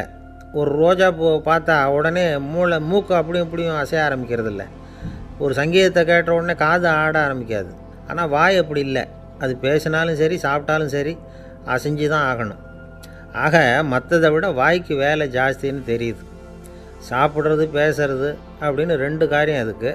இப்படி 2 காரியம் இருக்கிறதுனால அது 2ஐயும் பாதியாக குறைச்சிக்கணுங்கிறது கடவுள் அபிப்பிராயமாக இருக்கணும் அப்படிங்கிறார் காஞ்சி பெரியவர். ஆனால் இப்போ நாம் அப்படியே நடந்துக்கிறோம், அதுக்கு நேர்மாறாக நடந்துக்கிறோம். நாம் சாப்பிட்றதும் அதிகம், பேசுகிறதும் அதிகம், 2 வேலையையும் தேவைக்கு அதிகமாகவே செய்கிறோம். வாய் தான் ரொம்ப ஓவர் ஒர்க்குடு. அதுக்கு ஓய்வு கொடுத்தா உடம்பும் நல்லாயிருக்கும், உலகமும் நல்லாயிருக்கும். மௌன விரதம் இருக்கிறதெல்லாம் எதுக்காக நினைக்கிறீங்க? இதுக்காக தான். இந்த காலத்தில் மௌனமாக இருக்கிறவங்கெல்லாம் மகத்தான தொண்டு செய்கிறாங்க அப்படின்னு தான் சொல்லணும். சத்தம் அதிகமாக போய் தான் சவுண்டு பொல்யூஷன் வருது. அது மட்டும் இல்லை, மௌனமாக இருந்தால் சண்டை சச்சரவே வராது. மௌனம் கலக நாஸ்தி. ஆக இதுவும் ஒரு சமூக சேவை தான். நமக்கு தான் வாய் இருக்குதுங்கிறதுக்காக வசமாக சாப்பிட்றதும் தப்பு, வளவளன்னு பேசுகிறதும் தப்பு. ஒரு கருத்தை சொல்கிறதுக்கு ஒரே ஒரு சொல்லு போதும் அப்படின்னு இருக்கும்பொழுது 2 சொற்களை செலவு பண்ணாதே. எவ்வளவு சொன்னாலும் அதனால் ஒரு பயனும் விளையாது அப்படின்னு தெரிய வருமேயானால் அந்த ஒரு சொல்லையும் விரயம் பண்ணாதே அப்படிங்கிறார் ஒரு அறிஞர். எல்லா குணங்கள்லேயும் மௌனம்தான் சிறந்தது அப்படிங்கிறார் ஒருத்தர். மௌனமாக இருக்கிறது மூலமாக மற்றவர்கள் குறைகளை நம்மளால் தெரிஞ்சிக்க முடியும். அதே சமயத்தில் நம்மக்கிட்ட இருக்கிற குறைகளை மற்றவங்களுக்கு தெரியாமல் மறைச்சிக்கவும் முடியுங்கிறார் அவர். உண்மைதானே? ஒரு பெரிய மேடை பேச்சாளர், பொது வாழ்க்கையில் 25 வருஷ காலமாக ஈடுபட்டிருக்கிறவர். அவர் மனைவி ஒரு நாள் சொன்னாங்க, எங்கள் வீட்டுக்காரர் 25 வருஷ காலமாக பொது வாழ்வில் ஈடுபட்டிருந்தா கூட இந்த மாதம் 10ஆம் தேதியிலேருந்து தான் மக்களுக்கு சேவை செய்ய ஆரம்பிச்சிருக்கார் அப்படின்னாங்க ரொம்ப பெருமையாக.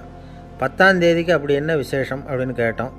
அன்னையிலேருந்து தான் அவர் மேடையில் பேசுகிறத நிறுத்தினார் அப்படின்னாங்க அந்த அம்மா. ஒரு நண்பர் அவசரமாக என்கிட்ட ஓடி வந்தார். அப்புறம் சொன்னார், என்னால் நம்பவே முடியல சார், என் பையனை அப்படி அப்படின்னு சொல்லி ஆச்சரியப்பட்டார்.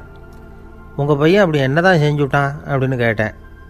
என்னால் முடியாத ஒரு காரியத்தை அவன் செஞ்சுட்டான் சார் அப்படின்னார். அது என்னன்னு தான் சொல்லுங்களேன். என்ன 5ஆவது வகுப்பில் அவன் ஒரே தடவையில் தேறிட்டான் சார், அதாவது ஒரே அட்டம்ப்டில் பாஸ் ஆகிருக்கான் அப்படின்னார் மூச்சு வாங்க.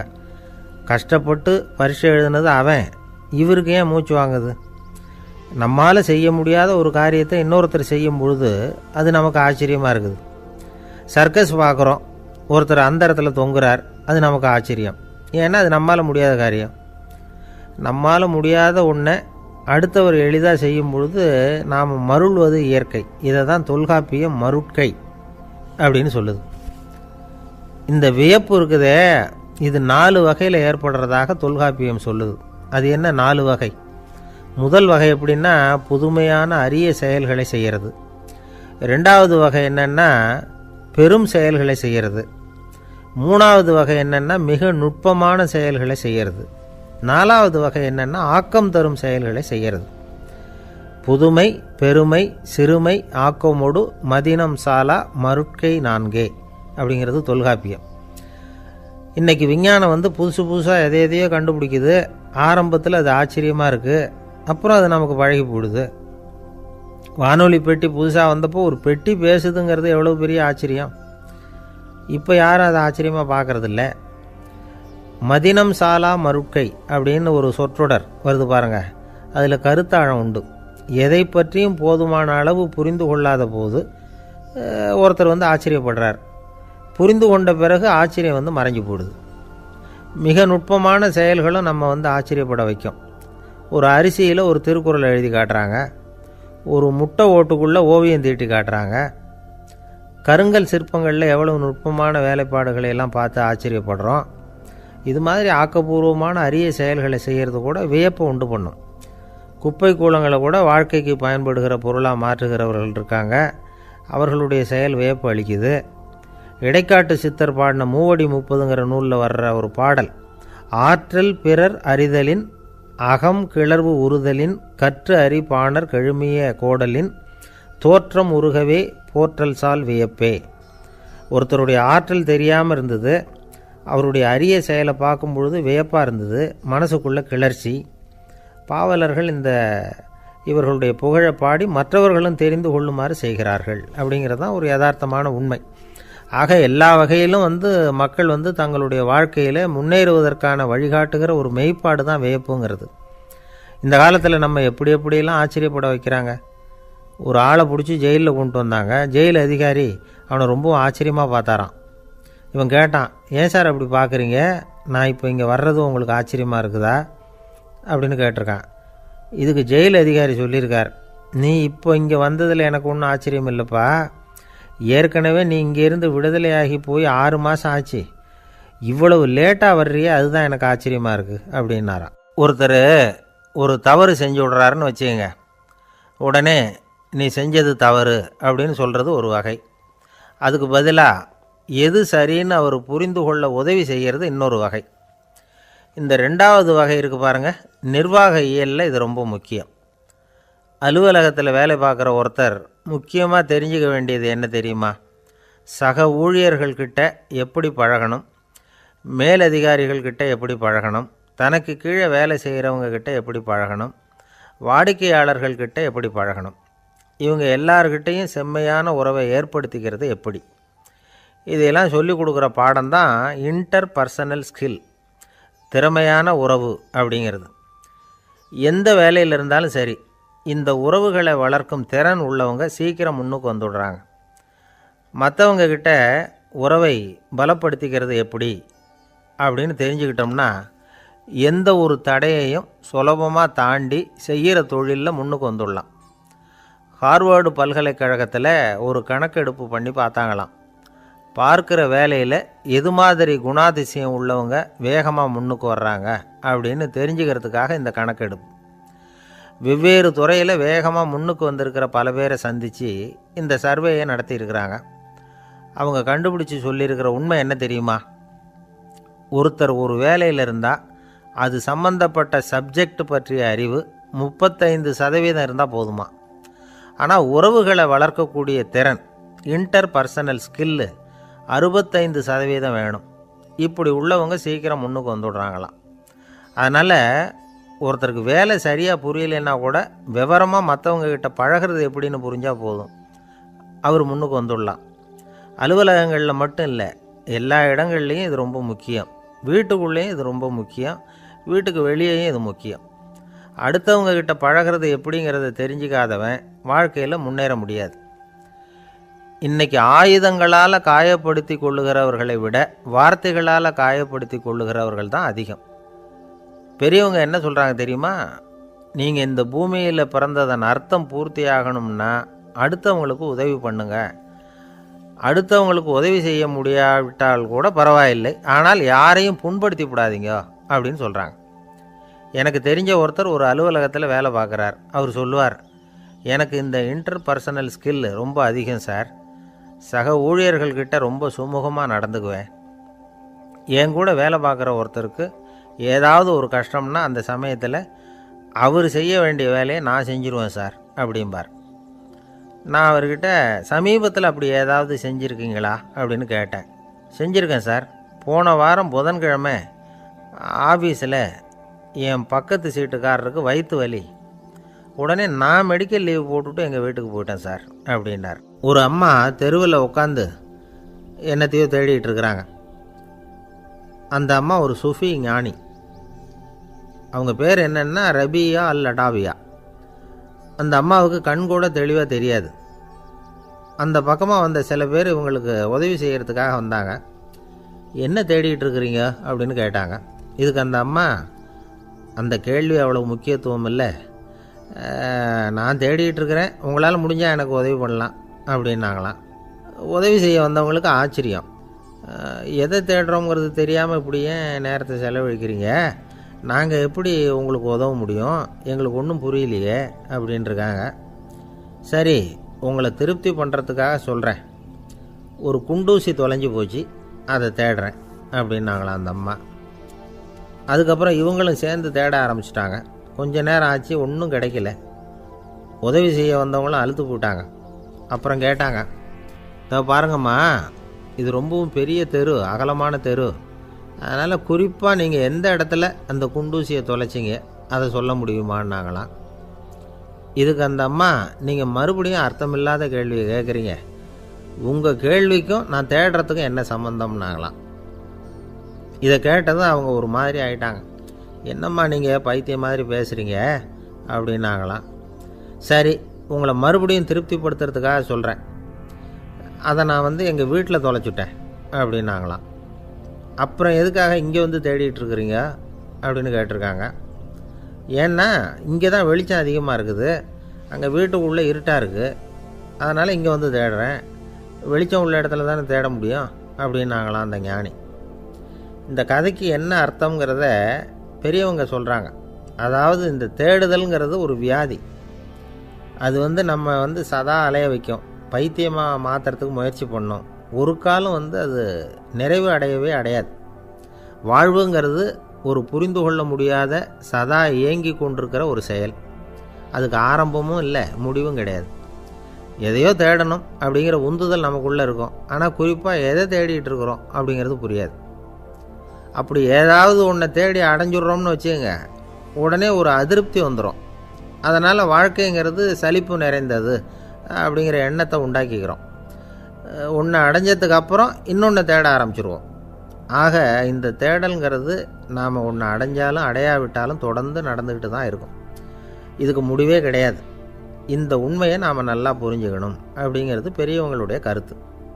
ஏழையும் தேடுறான், பணக்காரனும் தேடுறான், நோயாளியும் தேடுறான், நோய் இல்லாதவனும் தேடுறான், அதிகாரம் உள்ளவனும் தேடுறான், அதிகாரம் இல்லாதவனும் தேடுறான், முட்டாளும் தேடுறான், அறிவாளியும் தேடுறான்.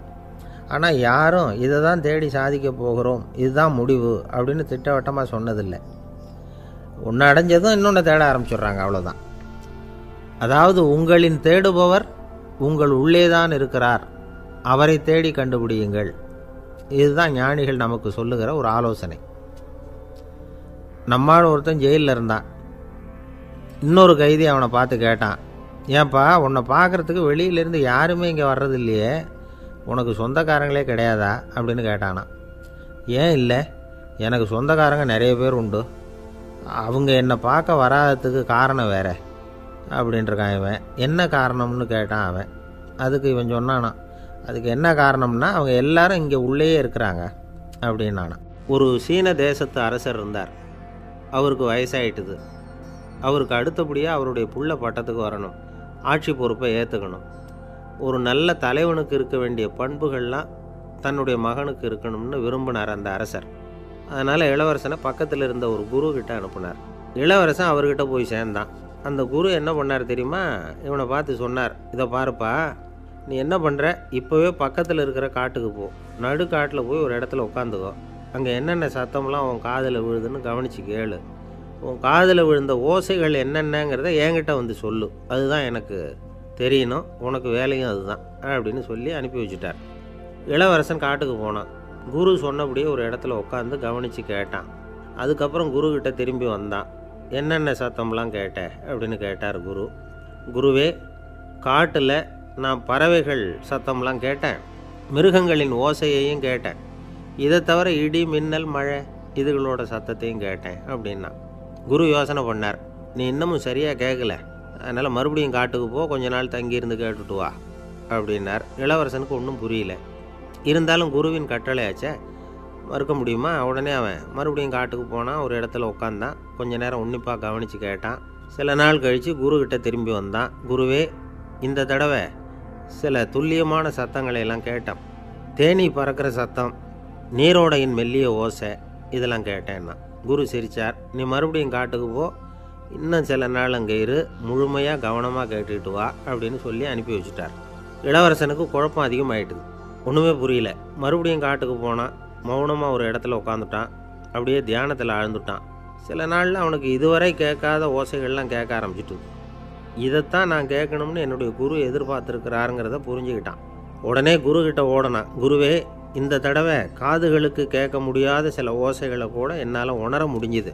பூ மலருகிற ஓசை, சூரியனால் பூமி சூடாகிறப்போ எழுகிற ஓசை, காலை பனித்துளி இந்த புல்லுலாம் குடிக்கிற ஓசை, இது எல்லாம் என்னால் நல்லா கேட்க முடிஞ்சுது அப்படின்னா. குருவுக்கு இப்போ தான் திருப்தி ஏற்பட்டு தான். இளவரசனை பார்த்து சொன்னார், இதை பாருப்பா, இப்போ தான் நாட்டை ஆளுகிற தகுதி உனக்கு வந்திருக்குது அப்படின்னு சொல்லி அதுக்கு விளக்கமும் கொடுத்தாராம். எந்த அரசன் தன்னுடைய மக்களின் எதையும் பேசுகிற மௌன மொழியை மௌன வார்த்தைகளை கேட்குறானோ அவன்தான் ஆள தகுதி உள்ளவன். எந்த அரசன் தன்னுடைய மக்களின் உணர்ச்சிகளை உண்மையாக உணர்றானோ அவன்தான் முதன்மையான அரசன்.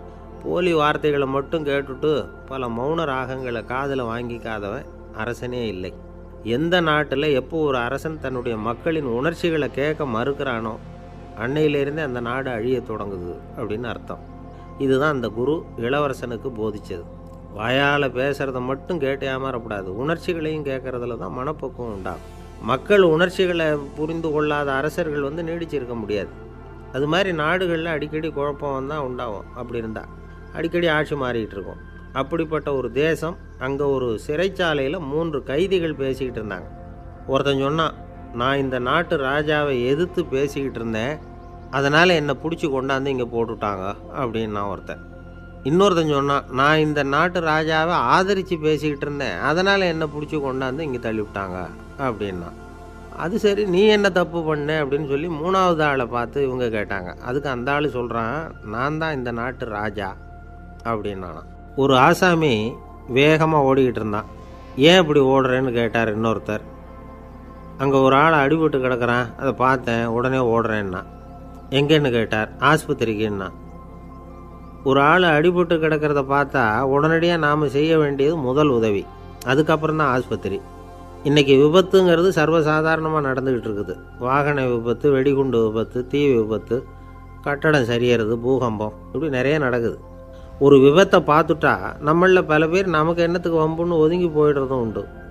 சில பேர் துணிஞ்சு கிட்ட போய் உதவி செய்கிறதும் உண்டு. அப்படி உதவி செய்ய நினைக்கிறவங்களுக்கு உபயோகப்படுற தகவல் இது. விபத்தில் காயமடைஞ்சவங்களை 3 பிரிவாக பிரிக்கலாமா. முதல் வகை கொஞ்சம் சீரியஸானது, உயிருக்கு உடனே ஆபத்து தரக்கூடியது. மூளை காயம், முகம், கழுத்து காயங்கள், இருதயம், நுரையீரல் காயங்கள், வயத்தில் உள்ளுறுப்பு காயங்கள், அதிகப்படியான இரத்தப்போக்கு, இதனால எல்லாம் பாதிக்கப்பட்டிருந்தால் அது முதல் வகை அப்படின்னு நாமளே மனசுக்குள்ளே முடிவு பண்ணிக்கணும். இவங்களுக்கெல்லாம் உடனடியாக முதல் உதவி கொடுக்கணும். தாமதப்படுத்தாமல் ஆஸ்பத்திரிக்கு கொண்டுகிட்டு போயிடணும். இப்படி கொஞ்சம் எச்சரிக்கையாக நடந்துக்கிட்டால் அவங்களில் பல பேரை காப்பாற்றி போடலாம். 2வது வகை எப்படின்னா, முதல் உதவி விரைவாக கிடைச்சா உயிர் பிழைக்கக்கூடிய மார்பு காயங்கள், கைகால் எலும்பு முறிவு, இடுப்பு முதுகெலும்பு காயம், சீரான இரத்த சேதம், இப்படிப்பட்டவங்களை 2வது வகையாக பிரிக்கணும். ஆபத்து இல்லாத சிராய்ப்புகள், சிறு காயங்கள், இரத்த உறைவுகள், இதனால் பாதிக்கப்படுறவங்க 3வது வகை. ஒருத்தர் தலையில் அடிபட்டு நினைவு இழந்துட்டார்னு வச்சுங்க, அவருக்கு வாந்தி வர்றதுனால புறையேறி மூச்சு அடைப்பு உண்டாகும். இப்படி ஆகாமல் இருக்கிறதுக்காக தலையை ஒரு பக்கமாக சாய்ச்சி வைக்கலாம். நாடி துடிப்பையும் இதய துடிப்பையும் தொட்டு பார்க்கணும். அது குறைஞ்சிருந்தாலும் சரி, நின்று இருந்தாலும் சரி, அவர் மார்பை நிமிஷத்துக்கு 80 தடவை உள்ளங்கையால் அழுத்தி இதய துடிப்பை மீட்கிறதுக்கு உதவி பண்ணணும். கழுத்தில் காயம்பட்டாலும் ஆபத்து அதிகம். கழுத்துக்கு அடியில் ஒரு துண்டை மடித்து வைக்கலாம். 2 பக்கமும் சின்ன தலையணை அல்லது துணி மடிப்புகளை வச்சு கழுத்தை அதிகமாக அசையாமல் பார்த்துக்கலாம். முதுகெலும்பு முறிஞ்சிருக்குமோ அப்படிங்கிற சந்தேகம் இருந்ததுன்னா அவரை அதிகமாக அசைய விடக்கூடாது. அதிகமாக அசைஞ்சால் தண்டு இடத்துல பாதிப்பு ஏற்பட்டு கைகால் விளங்காமல் போயிடும். அவரை ஒரு கனமான போர்வை இல்லைன்னா பாயில் படுக்க வச்சு 4 பேர் மெதுவாக தூக்கி மருத்துவ உதவிக்கு அனுப்பி வைக்கலாம். கையெலும்பு முறிஞ்சிருந்தால் முறிஞ்ச பாகத்தை உடம்போடு சேர்த்து அசையாமல் கட்டி போடலாம். கால் எலும்பு முறிஞ்சிருந்தால் மற்ற காலோடு சேர்த்து கட்டி போடலாம். முறிஞ்ச பாகம் தொங்காமல் பார்த்துக்கணும், அப்போ தான் வீக்கம் உண்டாகாமல் இருக்கும். வெட்டு காயம், குண்டடிப்பட்ட காயம், இதிலெல்லாம் ரத்தப்போக்கு அதிகமாக இருக்கும். ரத்தம் வெளியேற ஆபத்து அதிகம். சுத்தமான துணியை பல மடிப்புகளை மடித்து காயத்தின் மேலே வச்சு அழுத்தமாக ஒரு 10 நிமிஷம் பிடிச்சிக்கணும். ரத்தம் நின்ன உடனே காயத்துக்கு கட்டு போடலாம். சில சமயம் காயம்பட்ட பாகத்தை உயரமாக தூக்கி பிடிச்சிக்கிட்டா தான் ரத்த கசிவு நிற்கும். இந்த விவரங்களையெல்லாம் கொஞ்சம் மனசில் வாங்கி வச்சுக்கிட்டோம்னா சமயத்தில் உதவும். ஏன்னா இந்த காலத்தில் விபத்து எந்த ரூபத்தில் எப்போ வரும்னு யூகிக்கவே முடியல. நண்பர் ஒருத்தர் சொன்னார், நேற்றுக்கு பாருங்கள் சார், என் கண்ணு முன்னாடியே ஒரு சின்ன விபத்து நடந்ததுன்னார். என்னன்னு விசாரித்தோம். ஒரு பஸ்ஸில் வந்துக்கிட்டு இருந்தேன். அந்த பஸ்ஸில் பின்பக்கம் படி ஓரமாக நின்றுக்கிட்டு இருந்த ஒருத்தர் ரோட்டில் விழுந்துட்டார். டிரைவர் அதை கவனிக்கலை, நிறுத்தாமல் அவர் பாட்டுக்கு போகிறாருன்னார். கண்டக்டர் உடனே விசில் கொடுத்து பஸ்ஸை நிறுத்த வேண்டியது தானே அப்படின்னோம். அதுதான் சார் முடியாமல் போச்சுன்னார் அவர். ஏன்னு கேட்டாங்க. தவறி கீழே விழுந்ததே அந்த கண்டக்டர் தான் சார் அப்படிங்கிறார். ஒரு நண்பர், அவர்கிட்ட பேசிக்கிட்டு இருந்தேன். மனித உறவுகள் பற்றி அவர் சொல்லிகிட்டு இருந்தார். அமெரிக்காவில் தந்தை மகன் உறவு எப்படி இருக்குது, அப்படிங்கிறத விளக்கறதுக்கு அவர் ஒரு கதையை சொன்னார். ஒரு அப்பா பகல் பூராவும் அலுவலகத்தில் வேலை, ஓடி ஆடி உழைச்சிக்கிட்டு களைச்சி போய் ராத்திரி 10 மணிக்கு மேலே வீடு திரும்பினான்.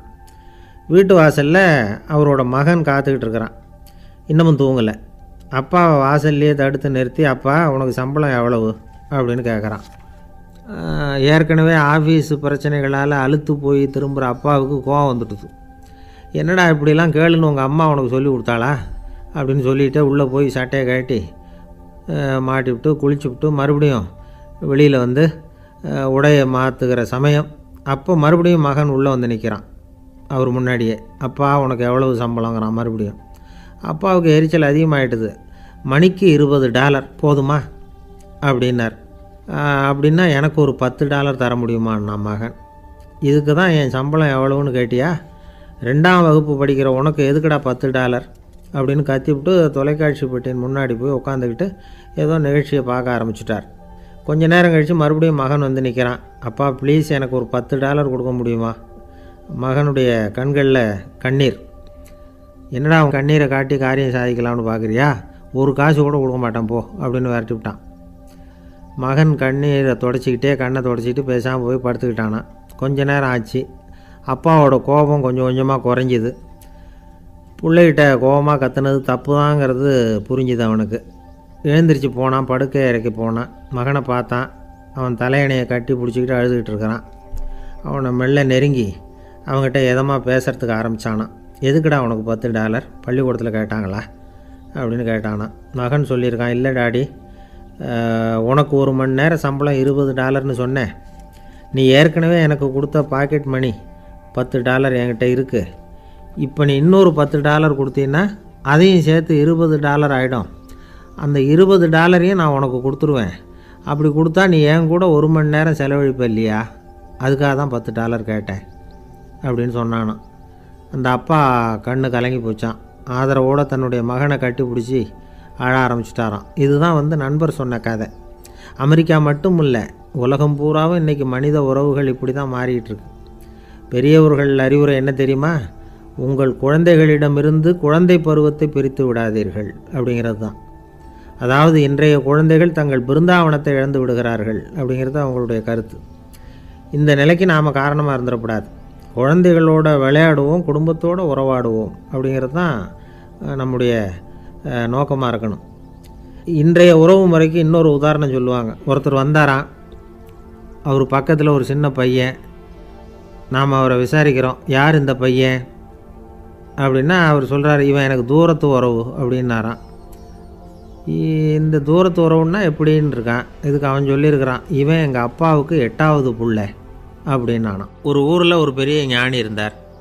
அவர் படுக்கையில் இருந்தார். இன்னும் கொஞ்சம் நேரம்தான் அவர் இந்த உலகத்தில் இருக்க போகிறார். அவரை சுற்றி ஏகப்பட்ட கூட்டம். ஏற்கனவே அவருடைய உபதேசங்களை கேட்டவங்க பல பேர் அவரை சுற்றி நிற்கிறாங்க. அந்த ஞானி மெதுவாக கண்ணை திறந்து பார்க்குறார். எல்லாரும் அவருடைய கடைசி வார்த்தையை கேட்கறதுக்காக அவளோட காத்துக்கிட்டு இருக்கிறாங்க. அந்த ஞானி மெதுவாக பேச ஆரம்பித்தார்.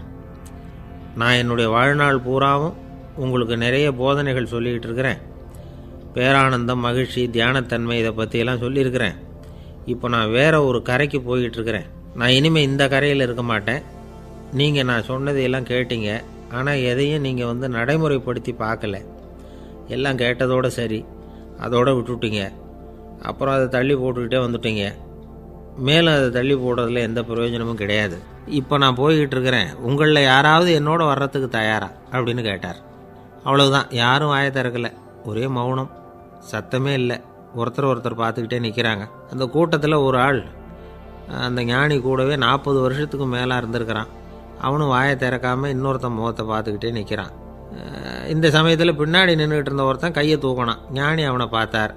சரி, ஒருத்தனுக்காவது நம்மோட வர்றதுக்கு தைரியம் இருக்குது அப்படின்னு நினச்சார். ஆனால் அந்த ஆள் என்ன சொன்னான் தெரியுமா? ஐயா, நீங்கள் கேட்குறப்போ நான் உடனே எழுந்திருக்கல, கையை மட்டும்தான் தூக்கினேன். என்ன காரணம்னா, நான் எப்படி அடுத்த கரைக்கு சேர்றதுங்கிறது தெரிஞ்சுக்கிறதுக்காக தான். அந்த விவரத்தை மட்டும் இப்போ உங்ககிட்ட இருந்து நான் தெரிஞ்சுக்க ஆசைப்பட்றேன். ஏன்னா இப்போ நான் உங்கள் கூட வர்றதுக்கு தயாராக இல்லை. எவ்வளவோ காரியங்களை நான் இன்னும் இங்கே முடிக்க வேண்டி இருக்குது. வீட்டுக்கு ஒரு விருந்தினர் வந்திருக்கிறார். என்னுடைய இளைய மகனுக்கு கல்யாணம் பண்ணி வைக்கணும். அதனால் இன்றைக்கி உங்கள் கூட வர முடியாது. அது மட்டும் இல்லை, இப்போ உங்கள் கூட அடுத்த கரைக்கு வந்தால் திரும்பி வர முடியாதுன்னு வேறு சொல்கிறீங்க. அதனால் இப்போ நான் வரல, இன்னொரு நாள் நிச்சயமாக நான் வர்றேங்க, வந்து உங்களை சந்திக்கிறேன். அதனால் இப்போ நீங்கள் இன்னொரு தடவை எங்களுக்கு விளக்கமாக சொல்லணும். ஏற்கனவே பல தடவை சொல்லியிருக்கிறீங்க, தயவு பண்ணி இப்போ ஒரு தடவை சொன்னீங்கன்னா சௌகரியமாக இருக்கும். அந்த அடுத்த கரையை அடையிறது எப்படி, இப்போ ஒரு தடவை அதை விளக்கமாக சொல்லிட்டிங்கன்னா நல்லா ஞாபகப்படுத்திக்குவேன். அது சரியான சமயம் வர்றப்போ இது எனக்கு உதவியாக இருக்கும் அப்படின்னு நானும். ஆனால் உண்மை என்ன தெரியுமா, அந்த சரியான சமயம் வரவே இல்லை அப்படிங்கிறது தான் உண்மை. இப்படி அந்த கதை முடியும். இந்த கதை அந்த ஒரு ஆளுக்கு மட்டும் இல்லை, கிட்டத்தட்ட எல்லாருக்குமே அது பொருந்தும் அப்படிங்கிறாங்க விவரம் தெரிஞ்சவங்க. எல்லாருமே அந்த சரியான தருணத்துக்காகத்தான் காத்துக்கிட்டு இருக்கிறாங்களாம். அதுக்காக ஜோசியம் பார்க்குறாங்க, கைரேகை பார்க்குறாங்க, நாளைக்கு என்ன நடக்குங்கிற ஆவலில் எல்லோரும் காத்துக்கிட்டு இருக்கிறாங்க. ஆனால் அந்த ஒரு நாள் ஒருபோதும் வரப்போகிறதில்ல. நீங்கள் தள்ளி போடுறதுக்காக பல அர்த்தமில்லாத காரணங்களை தேடுறீங்க அப்படிங்கிறார் ஒரு ஞானி. காத்திருக்கிறதுலேயே நம்ம காலம் ஓடி போயிடுது. ஏன்னா இன்றைக்கி நாம் சிந்திக்கிறது நாளைக்கு நாம் சிந்திக்கிறது இல்லை, ஒவ்வொரு நாளும் ஒவ்வொரு மாதிரி போயிடுது. நாளைக்கு மறுநாளை பற்றியே சிந்திக்கிறோம். இப்படியே அது பாட்டுக்கு போயிடும். கரையை தொட்டு பார்க்குறது எப்போ, இதுதான் கேள்வி. நமக்கு வேண்டியப்பட்ட ஒருத்தர் ஒரு ரயில்வே பிளாட்ஃபாரத்தில் நின்றுட்டு இருக்கிறார். அங்கே இருக்கிறவங்ககிட்ட கேட்குறாராம், விசாரிக்கிறார், ஏங்க கிழக்க போகிற ரயில் போயிட்டுதுங்களான்னாராம். போயிட்டுதுன்னு இருக்கிறாங்க. கொஞ்ச நேரம் கழித்து ஏங்க மேற்க போகிற ரயில் போயிட்டுதுங்களான்னு கேட்டிருக்காரு. போயிட்டுதுங்களான் இருக்காங்க. அப்புறம் கொஞ்சம் நேரம் கழித்து மறுபடியும் ஏங்க 10:30 மணி வண்டி போயிட்டுதான்னு கேட்டிருக்காரு. தொடர்ந்து காலையிலேருந்து சாயந்தரம் வரைக்கும் இப்படி ஒரே இடத்துல நின்றுட்டு கேட்டுக்கிட்டே இருக்கிறார். இதை பார்த்துக்கிட்டு இருந்த ஒருத்தர் அவர்கிட்ட ஏங்க நீங்கள் எங்கே போகணும் அப்படின்னு கேட்டாராம். இவர் மெதுவாக சொன்னாராம், இந்த ரயில்வே லைனை தாண்டி அந்த பக்கம் போகணும் அப்படின்னாராம். நம்பிக்கை இல்லைன்னா இந்த உலகத்தில் நாம் நடமாடவே முடியாது. அவநம்பிக்கையோடு இருந்துக்கிட்டு இருந்தால் என்றைக்கும் அவஸ்தை தான். நாம் நம்புறது நடக்குதோ இல்லையோ அது வேறு விஷயம். ஆனால் எதையும் நம்பி தான் நாம் அடி வைக்க வேண்டியிருக்கு. வேறு ஒன்றும் வேணாம், ஒரு லாட்ரி சீட்டு வாங்குகிறோம், அது எங்கே நமக்கு விழப்போகுது அப்படிங்கிற அவநம்பிக்கையோடவா வாங்குகிறோம். பரிசு நமக்கு தான் அப்படிங்கிற நம்பிக்கை உள்ளூர இருக்கிறதுனால தான் அதை வாங்குகிறோம். இருந்தாலும் முடிவு வேறு மாதிரி ஆகிடுது. அதுக்காக மனசு சோர்ந்து போகிறதில்ல, அடுத்த மாதமும் சீட்டு வாங்குகிறோம். இந்த நம்பிக்கை தான் மனித வாழ்க்கைக்கு ஆதாரம். ஒரு கடையில் போய் டீ சாப்பிட்றீங்க, அந்த டீ நல்ல டீ தானா, அதில் விஷம் கலந்துருக்குமா அப்படிங்கிற சந்தேகம் வந்துட்டுதுன்னு வச்சுங்க.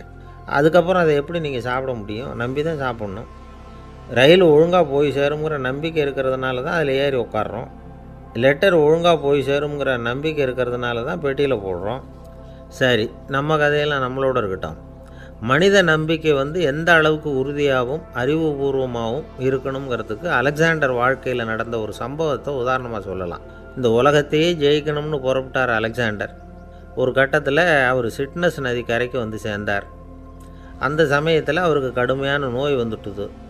அவர் கூடவே வந்திருந்த கிரேக்க வைத்தியர்கள் என்னென்னமோ முயற்சியெல்லாம் பண்ணி பார்த்தாங்க. இருந்தாலும் அலெக்சாண்டருக்கு வந்திருக்கிறது என்ன நோய்ங்கிறத அவங்களால கண்டுபிடிக்க முடியல. ஏன்னா அந்த பகுதியில் உள்ளவங்களுக்கு மட்டுமே அதிகமாக வரக்கூடிய ஒரு வினோதமான நோயாக இருந்தது அது. ஆனால் அவர் இருக்கிற இடம் எதிரியோட இடம், பாரசீக மன்னனோட ஆளுகைக்கு உட்பட்ட இடம். என்ன பண்ணுறது அப்படின்னு எல்லாரும் யோசனை பண்ணாங்க. பாரசீக மன்னனோட அரண்மனையில் இருக்கிற வைத்தியர் வந்தால் இந்த நோயை குணப்படுத்தி விடுவார் அப்படின்னு சொன்னாங்க. இருந்தாலும் எதிரியோட நாட்டில் இருக்கிற வைத்தியரை கூப்பிட்டு எப்படி நம்பி வைத்தியம் பார்க்க சொல்கிறது அப்படின்னு சொல்லி எல்லோரும் தயங்கினாங்க. ஆனால் அலெக்சாண்டர் தயங்கலை. பரவாயில்ல, அழைச்சிட்டு வாங்கன்னு விட்டார். உடனே அவரை போய் அழைச்சிட்டு வந்துட்டாங்க. அவர் வந்தார். அலெக்சாண்டர் உடம்பை பரிசோதனை பண்ணி பார்த்தார். சரி, இதை குணப்படுத்தி விடலாம், பயப்பட வேண்டியதில்லை. ஆனால் இதுக்கு ஒரு மூலிகை ரசம் தயார் பண்ணி கொடுக்கணும். நான் போய் அதை தயார் பண்ணிவிட்டு 2 நாளில் திரும்பி வந்துடுறேன் அப்படின்னு சொல்லிவிட்டு போனார் அந்த வைத்தியர். அதே மாதிரி 2 நாளில் திரும்பி வந்தார் மூலிகை ரசத்தோட. இதுக்கு இடையில் அலெக்சாண்டரோட தளபதிகளில் ஒருத்தர் ரகசியமாக ஒரு எச்சரிக்கை கடிதம் கொடுத்து அனுப்பியிருக்கிறான். அதை வாங்கி என்ன விஷயம்னு பார்த்தார். இப்போ உங்ககிட்ட வந்திருக்கிற எதிரி நாட்டு வைத்தியரை நம்பாதீங்க, அவன் கொண்டுகிட்டு வந்திருக்கிற மூலிகை ரசத்தில் விஷம் கலந்துருக்குது அப்படின்னு அதில் எழுதியிருக்கு. அதை பார்த்தார் அலெக்சாண்டர். இருந்தாலும் கொஞ்சம் கூட அலட்டிக்கலை. வைத்தியர் கொடுத்த மருந்தை வாங்கி கடகடன்னு குடிச்சுட்டு அதுக்கப்புறம் அந்த கடிதத்தில் இருந்த விஷயத்தை அந்த வைத்தியர்கிட்ட சொன்னார். வைத்தியர் தகைச்சு போயிட்டார். தன் மேலே அலெக்சாண்டர் வச்சுருக்கிற நம்பிக்கையை பார்த்து அவருக்கு ரொம்ப வியப்பு. வைத்தியர் உண்மையிலேயே நல்ல மருந்து தான் கொண்டுகிட்டு கொடுத்துருக்கிறார், அதில் விஷம்லாம் எதுவும் கலக்கலை. அதுக்கப்புறம் அலெக்சாண்டர் அந்த வைத்தியரை பார்த்து சொன்னாராம், நம்பிக்கைங்கிற அச்சாணியை ஆதாரமாக வச்சுக்கிட்டு தான் இந்த உலகம் சுற்றிக்கிட்டு இருக்குது. எனக்கு எதிரியாக இருந்தாலும் பாரசீக மன்னர் ரொம்ப பெரியவர். அப்பேற்பட்ட மன்னருடைய அரண்மனை வைத்தியர் தொழில் நேர்மை இல்லாதவராக இருக்க மாட்டார். அப்படி இருந்தால் அவரை அரண்மனை வைத்தியராக வச்சிருக்கவே மாட்டாங்க அப்படின்னு நம்பினேன். என்னுடைய நம்பிக்கை வீண் போகலை அப்படின்னாராம். இதுதான் மானுட நம்பிக்கைங்கிறது. இந்த காலத்துலேயும் இது மாதிரி இந்த மானுட நம்பிக்கையை ரொம்பவும் சாமர்த்தியமாக கையாளுகிற கெட்டிக்காரங்க சில பேர் இருக்கிறாங்க. இந்த காலத்து குரு, அவருக்கு ஒரு சிஷ்யன். குரு முன்னாடி அந்த சிஷ்யன் ரொம்ப பணிவாக நின்று, குருவே, உங்கள் கையால் விஷத்தை கொடுத்தாலும் அதை வாங்கி மடமடன்னு குடிச்சிருவேன் அப்படின்னா. உன்னுடைய குரு பக்தியை மெச்சினேன் அப்படின்னார் குரு. அதுக்கு அந்த சிஷ்யன், அப்படி இல்லை குருவே, உங்ககிட்ட சிஷ்யனாக இருக்கிறத விட உங்கள் கையால் விஷத்தை வாங்கி குடிச்சு விட்றது ரொம்ப நல்லது, அதனால தான் அப்படி சொன்னேன் அப்படின்னா. ஒரு தீக்குச்சி தீப்பெட்டியை பார்த்து கேட்டுதான், நாம் 2 பேரும் தானே உரசிக்கிறோம், ஆனால் நான் மட்டும் தீப்பிடிச்சி எரிஞ்சு போகிறேன், நீ அப்படியே இருக்கிறியே அப்படின்னு தான்.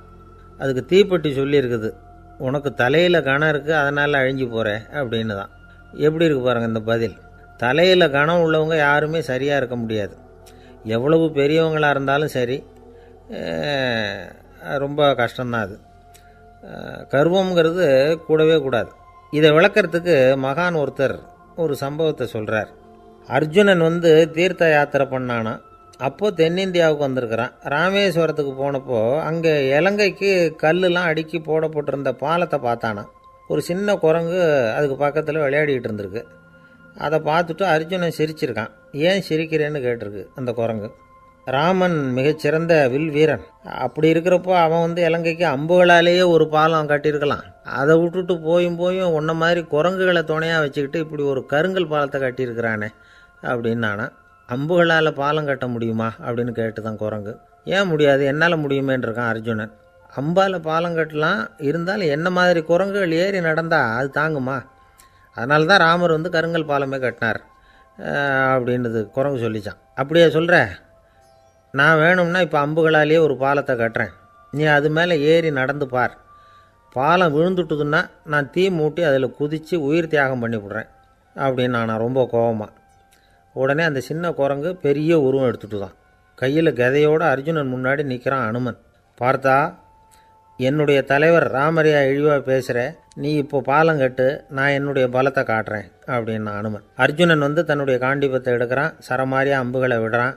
அதெல்லாம் ஒன்றோட ஒன்று கோத்துக்கிட்டு அப்படியே பாலம் மாதிரி நிற்கிது. அர்ஜுனன் தலை நிமிர்ந்து நின்னான். அனுமன் உயர கிளம்பி அங்கேருந்து பாலத்தில் பொத்துன்னு இறங்கினான். பாலம் அப்படியே நொறுங்கி போச்சு தூள் தூளாக. என்ன அர்ஜுனா, இப்போ என்ன செய்ய போகிற அப்படின்னா ஏளனமா. அர்ஜுனன் தலையை தொங்க போட்டுக்கிட்டான். சொன்னபடி தீ மூட்டி அதில் குதிக்கிறதுக்காக 3 தடவை சுற்றி வந்தான். அப்போது கிருஷ்ணர் அங்கே வந்தார். என்ன அர்ஜுனா, என்ன நடக்குது, என்ன இது அப்படின்னு ஒன்றும் தெரியாத மாதிரி கேட்டார். அர்ஜுனன் வாயை திறக்கிறதுக்கு முன்னாடி அனுமன் வாயை திறந்தான், நடந்ததை சொன்னான். அர்ஜுனன் சவால் விட்டபடி உயிர் திறந்தே ஆகணும்னா அனுமன். கிருஷ்ணர் யோசனை பண்ணார். நல்லது, இந்த சவால் விட்டதுக்கும் நடந்ததுக்கும் யார் சாட்சி? ஒருத்தரை சாட்சியாக வச்சுக்கிட்டல்லவா நீங்கள் இந்த போட்டியை நடத்தியிருக்கணும் அப்படின்னார். அதனால் என்ன, இப்போ மறுபடியும் அந்த போட்டியை நடத்திவிட்டா போச்சு, என்னால் அந்த அம்பு பாலத்தை நொறுக்க முடியாதா அப்படின்னா அனுமன். சரி, இப்போ மறுபடியும் அது நடக்கட்டும்னார் கிருஷ்ணர். அர்ஜுனன் அம்பு பாலம் அமைச்சான். அனுமன் ஏறி குதிச்சான். பாலம் அசைஞ்சு கொடுக்கவே இல்லை, அவ்வளோ உறுதியாக இருக்குது. இப்போ அனுமன் தலையை குனிஞ்சிக்கிட்டான். அர்ஜுனன் நன்றியோடு நிமிர்ந்து பார்த்தான். கிருஷ்ணருடைய தோள்கள்லேயும் முதுகள்லேயும் ரத்தம். என்ன சுவாமி, என்ன நடந்ததுன்னு நான் பதறி போய், உன் அம்பு பாலத்தை நான் தான் மூட்டு கொடுத்து தாங்கிக்கிட்டு இருந்தேன். அனுமன் குதித்தப்போ என் மேலே ஏற்பட்ட காயங்கள் இவை. பின்ன உன்னுடைய அம்பு பலத்தினாலேயா பாலம் நின்றுதுன்னு நினைக்கிற அப்படின்னாரான். முதல்ல அர்ஜுனன் அப்புறம் அனுமன் 2 பேருக்குமே கர்வ பங்கம் ஆகிட்டு தான். அதாவது அவங்கக்கிட்ட இருந்த கர்வம் போயிட்டுது. யாராக இருந்தாலும் கர்வம் கூடாதுங்கிறத இதிலேருந்து நாம் புரிஞ்சுக்கணும். இந்த காலத்தில் நாமெல்லாம் எந்த விஷயத்துக்கெல்லாம் கர்வப்பட்டுக்கிட்டு இருக்கோம் தெரியுமா? 2 பெண்கள் தங்களுடைய கணவன்மார்களை பற்றி ரொம்ப பெருமையாக பேசிக்கிட்டாங்களாம். அதில் ஒரு அம்மா சொல்லியிருக்கு, என் வீட்டுக்காரர்கிட்ட எந்த சப்ஜெக்ட் கொடுத்தாலும் சரி அந்த விஷயத்தை பற்றி அழகாக 1 மணி நேரம் பேசுவார் அப்படின்னாங்களாம். உடனே இன்னொரு அம்மா, அது என்ன பிரமாதம், என் வீட்டுக்காரருக்கு சப்ஜெக்டே தேவையில்லை, விஷயமே இல்லாமல் நாள் பூரா பேசிக்கிட்டு இருப்பார் அப்படின்னாங்களாம். ஒரு காடு, நல்ல மரம்லாம் செழிச்சு இருந்தது. அப்படிப்பட்ட காட்டில் ஒரு சாது இருந்தார். அவர் எப்படின்னா எப்போவும் ஒரு மரத்தடியில் உட்காந்துருப்பார். ஏன்னா அவருடைய இருப்பிடமே அதுதான். அவர் என்ன பண்ணுவார், 3 கல் வச்சுருந்தார். செங்கல் மாதிரி இருக்கும், ஆனால் அதை விட கொஞ்சம் பெருசாக இருக்கும். எதுக்கு அந்த 3 கல்லுன்னா அதுதான் அவருடைய படுக்கை. அதாவது தூங்குறப்ப ஒரு கல்லை தலைக்கு கீழே வச்சுக்குவார், இன்னொரு கல்லை இடுப்புக்கு கீழே வச்சுக்குவார், இன்னொரு கல்லை காலுக்கு கீழே வச்சுக்குவார். உடம்பை ஒரு அப்படியே ஒரு தகட்டால் மூடிக்குவார், அப்படியே தூங்கி போடுவார். மழை பெய்யுதுன்னு வச்சுங்க, அவர் உடம்பு 3 கல் மேலே இருக்குதா, அதனால் தண்ணி அடியில் ஓடி போடும், உடம்பு நனையாது. மேலே தகடு இருக்கிறதுனால மழையும் உடம்புல படாது. அவர் தூக்கமும் கெடாது, நிம்மதியாக தூங்குவார். பகலில் அந்த 3 கல்லையும் ஒரு சேர ஒரு அடுப்பு மாதிரி வச்சு அது மேலே உட்காந்துக்குவார். அதனால் பாம்பு பூச்சி எதுவும் அவரை தொந்தரவு பண்ணுறதில்ல. அது பாட்டுக்கு நடந்து போயிடும். அவர் பாட்டுக்கு நிம்மதியாக இருப்பார். யாராவது எதையாவது கொண்டுகிட்டு கொடுத்தா அதை வாங்கி சாப்பிடுவார், அவ்வளவுதான். ஒரு நாள் அந்த நாட்டு அரசன் காட்டுக்கு வேட்டையாட வந்தான். அந்த வழியாக வந்தப்போ இந்த சாது படுத்துருக்கிறத பார்த்தான், பரிதாபப்பட்டான்.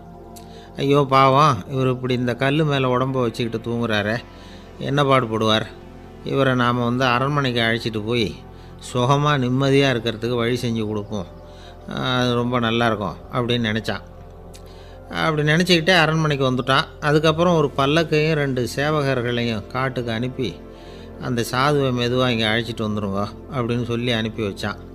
இவங்க போய் அவர்கிட்ட விவரத்தை சொன்னாங்க. எனக்கு என்னத்துக்கு அரண்மனை வாசம் அப்படின்னார்.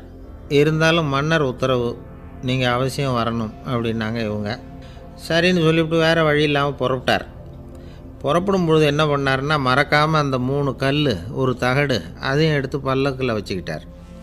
என்னத்துக்கு இதையெல்லாம் எடுத்து வைக்கிறாரு அப்படின்னு சொல்லி அவங்க யோசனை பண்ணாங்க.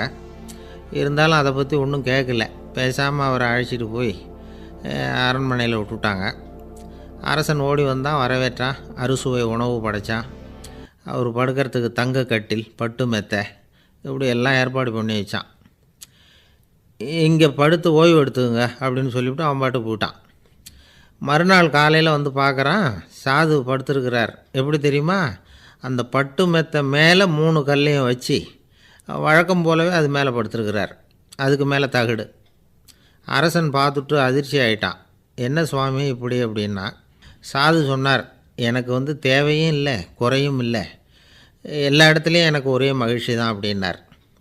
மகிழ்ச்சிங்கிறது தங்க கட்டிலேயோ பட்டு மெத்தையிலேயோ இல்லை, அது மனசில் இருக்கிற ஒரு விஷயம். உண்மையான மகிழ்ச்சிக்கு வழி மனப்பக்குவம் அப்படிங்கிறது அந்த அரசனுக்கு புரிஞ்சுதான். இந்த காலத்தில் ஒரு சாமியார், அவரை தேடி ஒரு சீடன் வந்தான். என்னாச்சு தெரியுமா, சுவாமி எனக்கு நிம்மதி வேணும், அதுக்கு என்ன வழின்னு கேட்டான். சாமியார் நிமிர்ந்து பார்த்தார். அப்புறம் சொன்னார், நீ ஏகப்பட்ட பேர்கிட்ட கடன் வாங்கியிருக்கிற, அதையெல்லாம் திருப்பி கொடுத்தா தான் உனக்கு நிம்மதி கிடைக்கும்னார். இவனுக்கு ஆச்சரியம். அது எப்படி சாமி அவ்வளவு கரெக்டாக நான் கடன் வாங்கினதை கண்டுபிடிச்சிங்க அப்படின்னா, உனக்கு கடன் கொடுத்து சாமியாராக போனதே நான் தான்ப்பா, அதனால தான் இந்த கதிக்கு வந்தேன். என்கிட்டயே நிம்மதிக்கு வழி கேட்குறியே, அதுதான்டா வேதனை அப்படின்னாராம் அவர். ஒரு குரு, இளம் சீடர்கள் எதிரில் உட்காந்துருக்கிறாங்க. குரு பாடம் நடத்திக்கிட்டு இருக்கிறார். சீடர்களுக்கு ஒரு ஆசை, அதாவது ஒரு முக்கியமான மந்திரத்தை நம்ம குருநாதர்கிட்ட இருந்து கற்றுக்கணும் அப்படிங்கிறது அவங்க ஆசை. அது என்ன மந்திரம்னா, இறந்தவரை உயிர்ப்பிக்கக்கூடிய புனித மந்திரம், அதாவது செத்தவங்களுக்கு மீண்டும் உயிர் உண்டாக்குகிற மந்திரம். குருவே தயவு பண்ணி அந்த மந்திரத்தை எங்களுக்கு உபதேசிக்கணும் அப்படின்னு கேட்டாங்க. அது ரொம்ப ஆபத்தானது, அது என்னத்துக்கு உங்களுக்கு வேண்டாமேன்னாராம் குரு. எங்களுடைய நம்பிக்கை உறுதிப்படுறதுக்காகத்தான் கேட்குறோம், வேற ஒன்றும் இல்லை அப்படின்னாங்களாம் சீடர்கள். பக்குவப்படாத அறிவுங்கிறது ரொம்ப ஆபத்தானது அப்படின்னாராம் குரு.